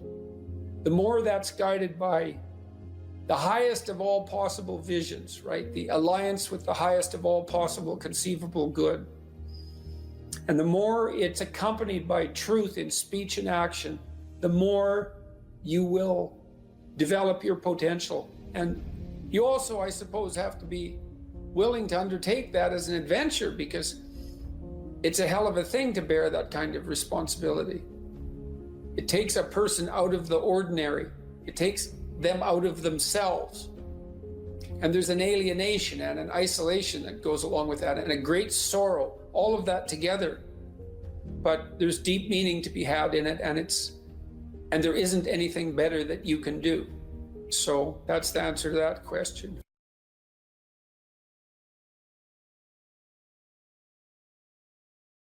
Are you depressed, or do you just have a horrible life? And those are not the same question, because if you're depressed, you have a life that in principle should work, but isn't. And so you come and say, look, I've got a lot of things going for me. I've got a good job, I've got a good family, my wife loves me, but man, I'm miserable all the time. It's like, okay, well, let's delve into that a bit more deeply. But that kind of sounds like depression. But then you might come and say, well, I'm miserable, I'm suffering, I don't even want to be alive. And then I might ask, well, do you have an intimate partner? Well, no, not really. And I have had a history of catastrophic relationships. Do you have any friends? Well, I have this one person I phone like once every month or so.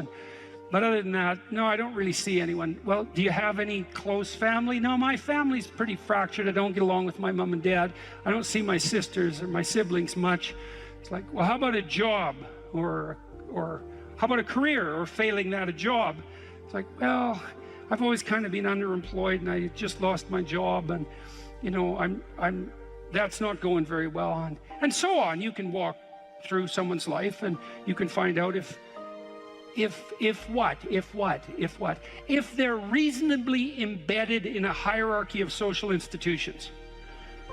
And if the answer is no intimate partner, no family, no children, no friends, no job, no career, no educational pathway, no engagement in civic responsibility, let's say, no church attendance, no spiritual life, no routine. It's like, well, you're not depressed, you just have a horrible life. Multidimensionally. Like, it's no wonder you're depressed. There's nothing in your life that is working. But it's interesting, because that's not exactly a diagnosis at the level of the individual. It's a diagnosis in relationship to the relationship between the individual and this structure of containing social institutions. If you don't have an intimate partner, and you don't have a family, and you don't have any friends, and you don't have a career or a job or any civic involvement, or any involvement, let's say, with religious institutions, and you don't have any creative striving, all you've got left is pain. And so that's what you have. And so here's a different way of thinking about sanity. Sanity isn't being well constituted as an atomized individual.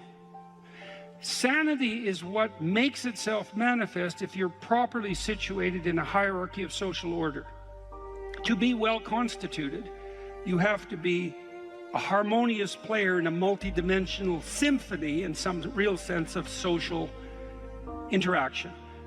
It's very hard to stay on the straight and narrow without a partner who doesn't share your blind spots, correcting you constantly. You know, now that's annoying. There's a tussling about it, right? There's a fractious and adversarial element to that, because if you're married, you don't see eye to eye, and thank God for that, because sometimes in your foolish insistence on being right, you're wrong, and wrong in a way that'll take you out.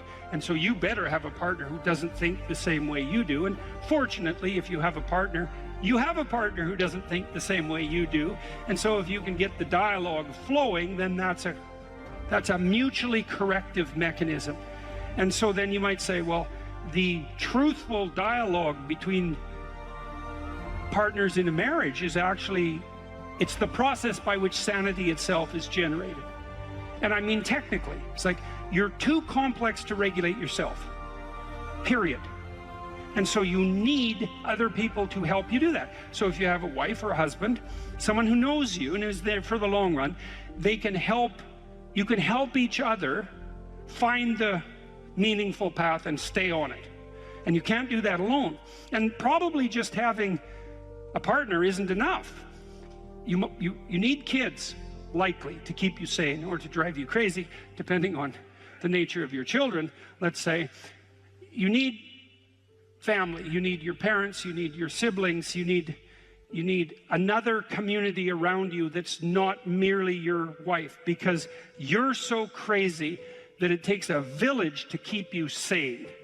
And so, and then surrounding that more intimate web of kinship, you need friends. And friends keep you sane. Well, how? Well, you have to act in a manner that makes them want to be around you to have friends.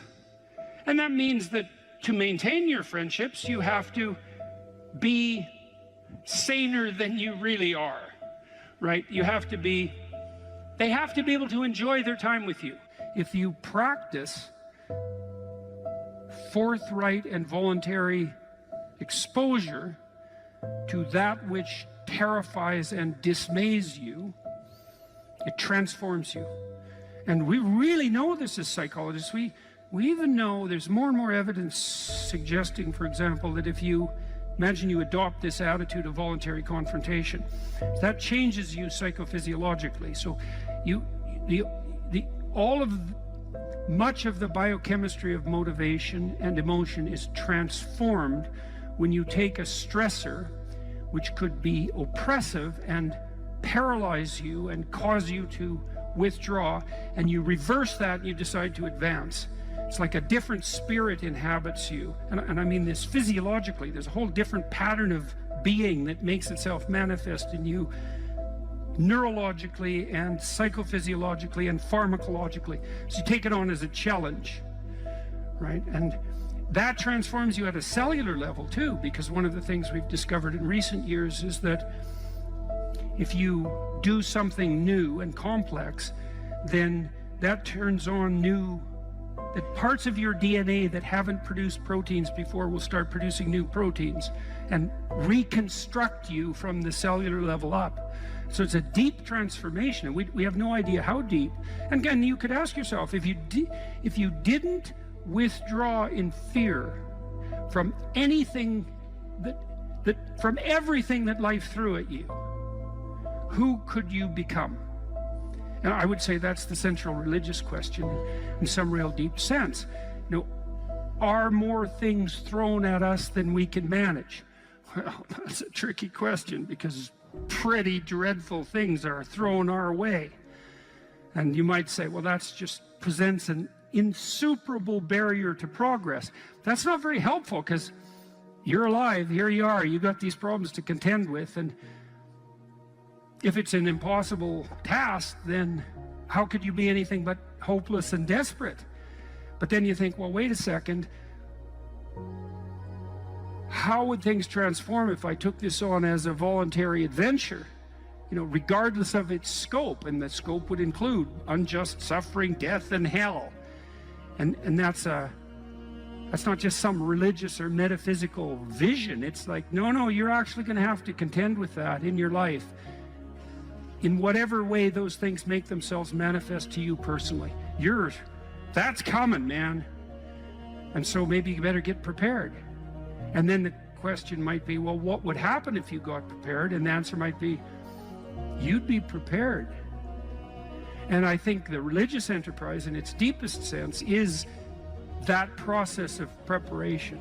And you know, you might want to even push that a bit farther. You might say, well, not only do you want to get prepared for what's coming your way, but you want to be so prepared that when it comes your way, that it doesn't make you bitter and resentful and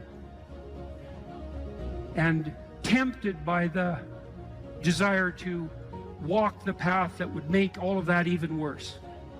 And so you might say, well, if you could really face up to what you need to face up to, not only could you turn yourself into someone that could bear the catastrophe of life and exposure to hell, but maybe you could turn yourself into someone who would still do good even while facing those things. And that's a pretty noble goal.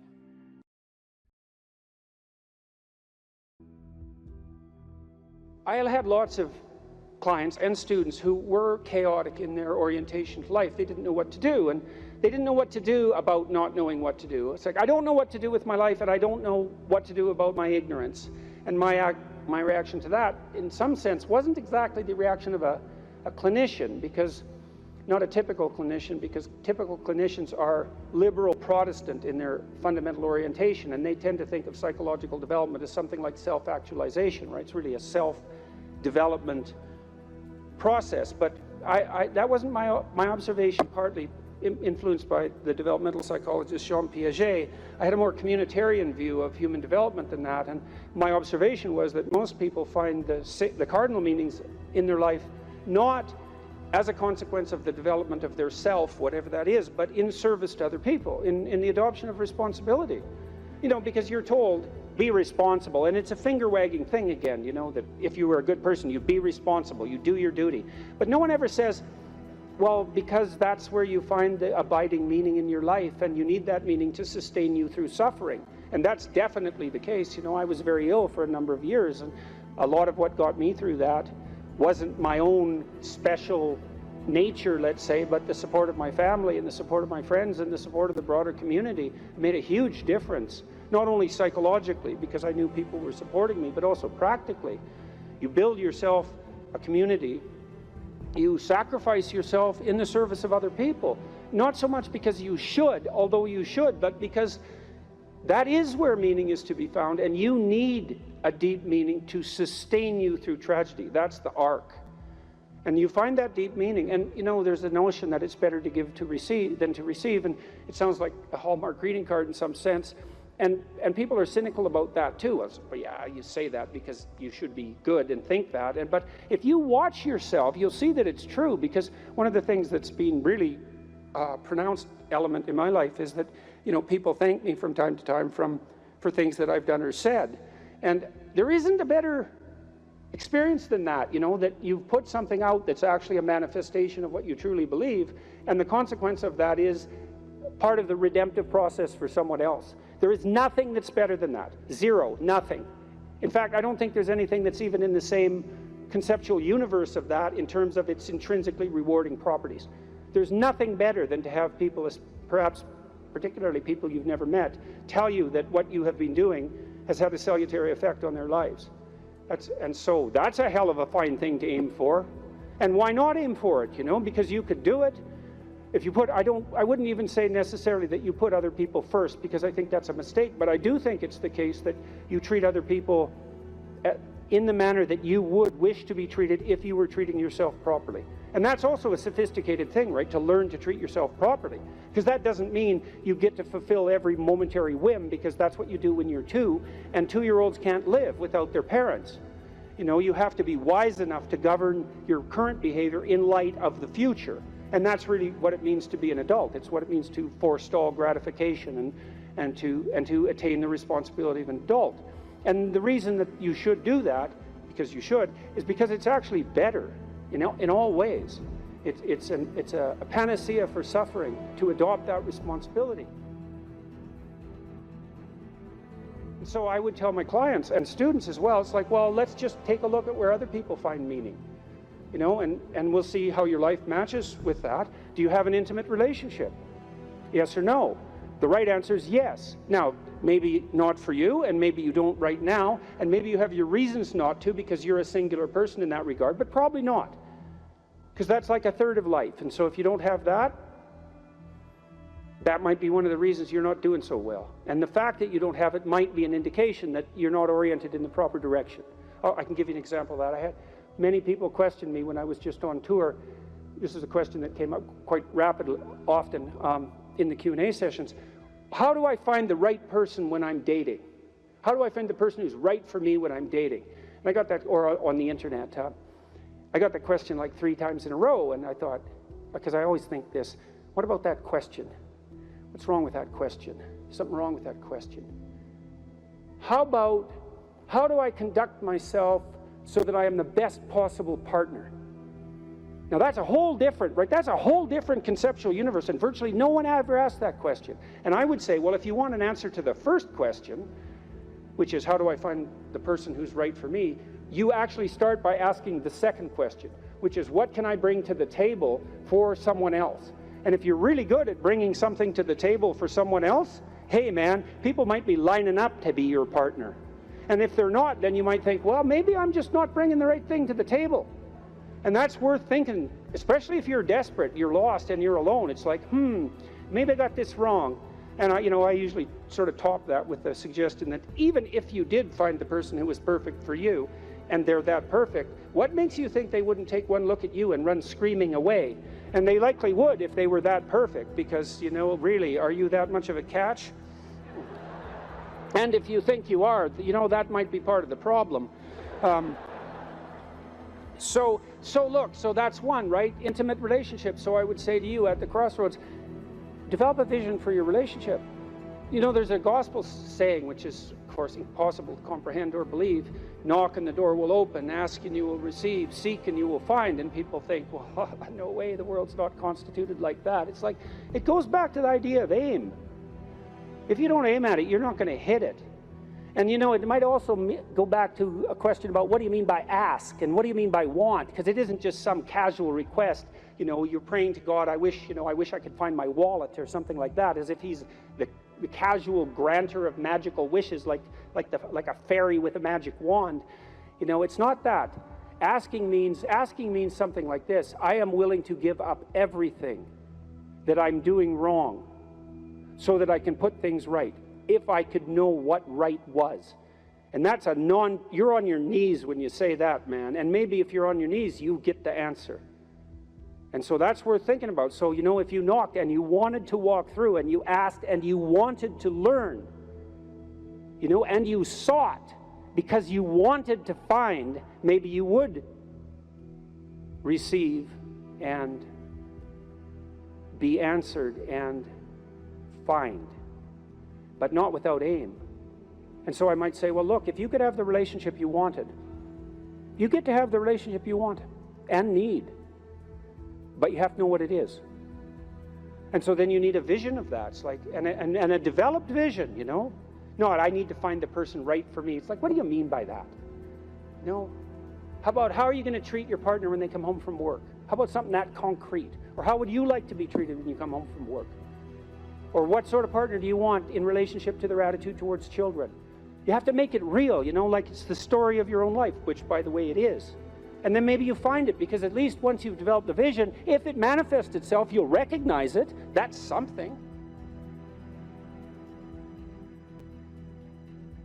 Why don't you set your family right?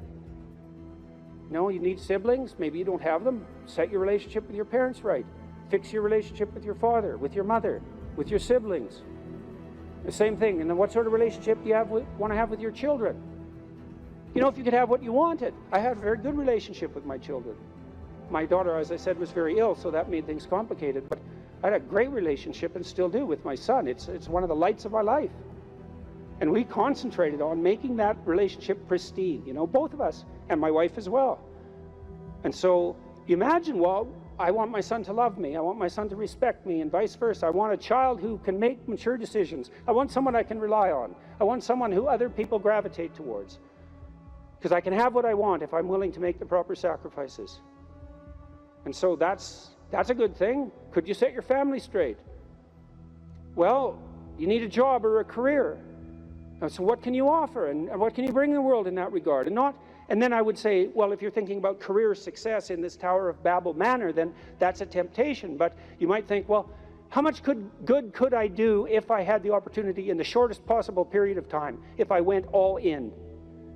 And then there's an aim, man, there's an aim. And then you might think, well, what would that look like? You know, if I was a light to my community, if I was a light to the people I work with, who would I be if I was like that?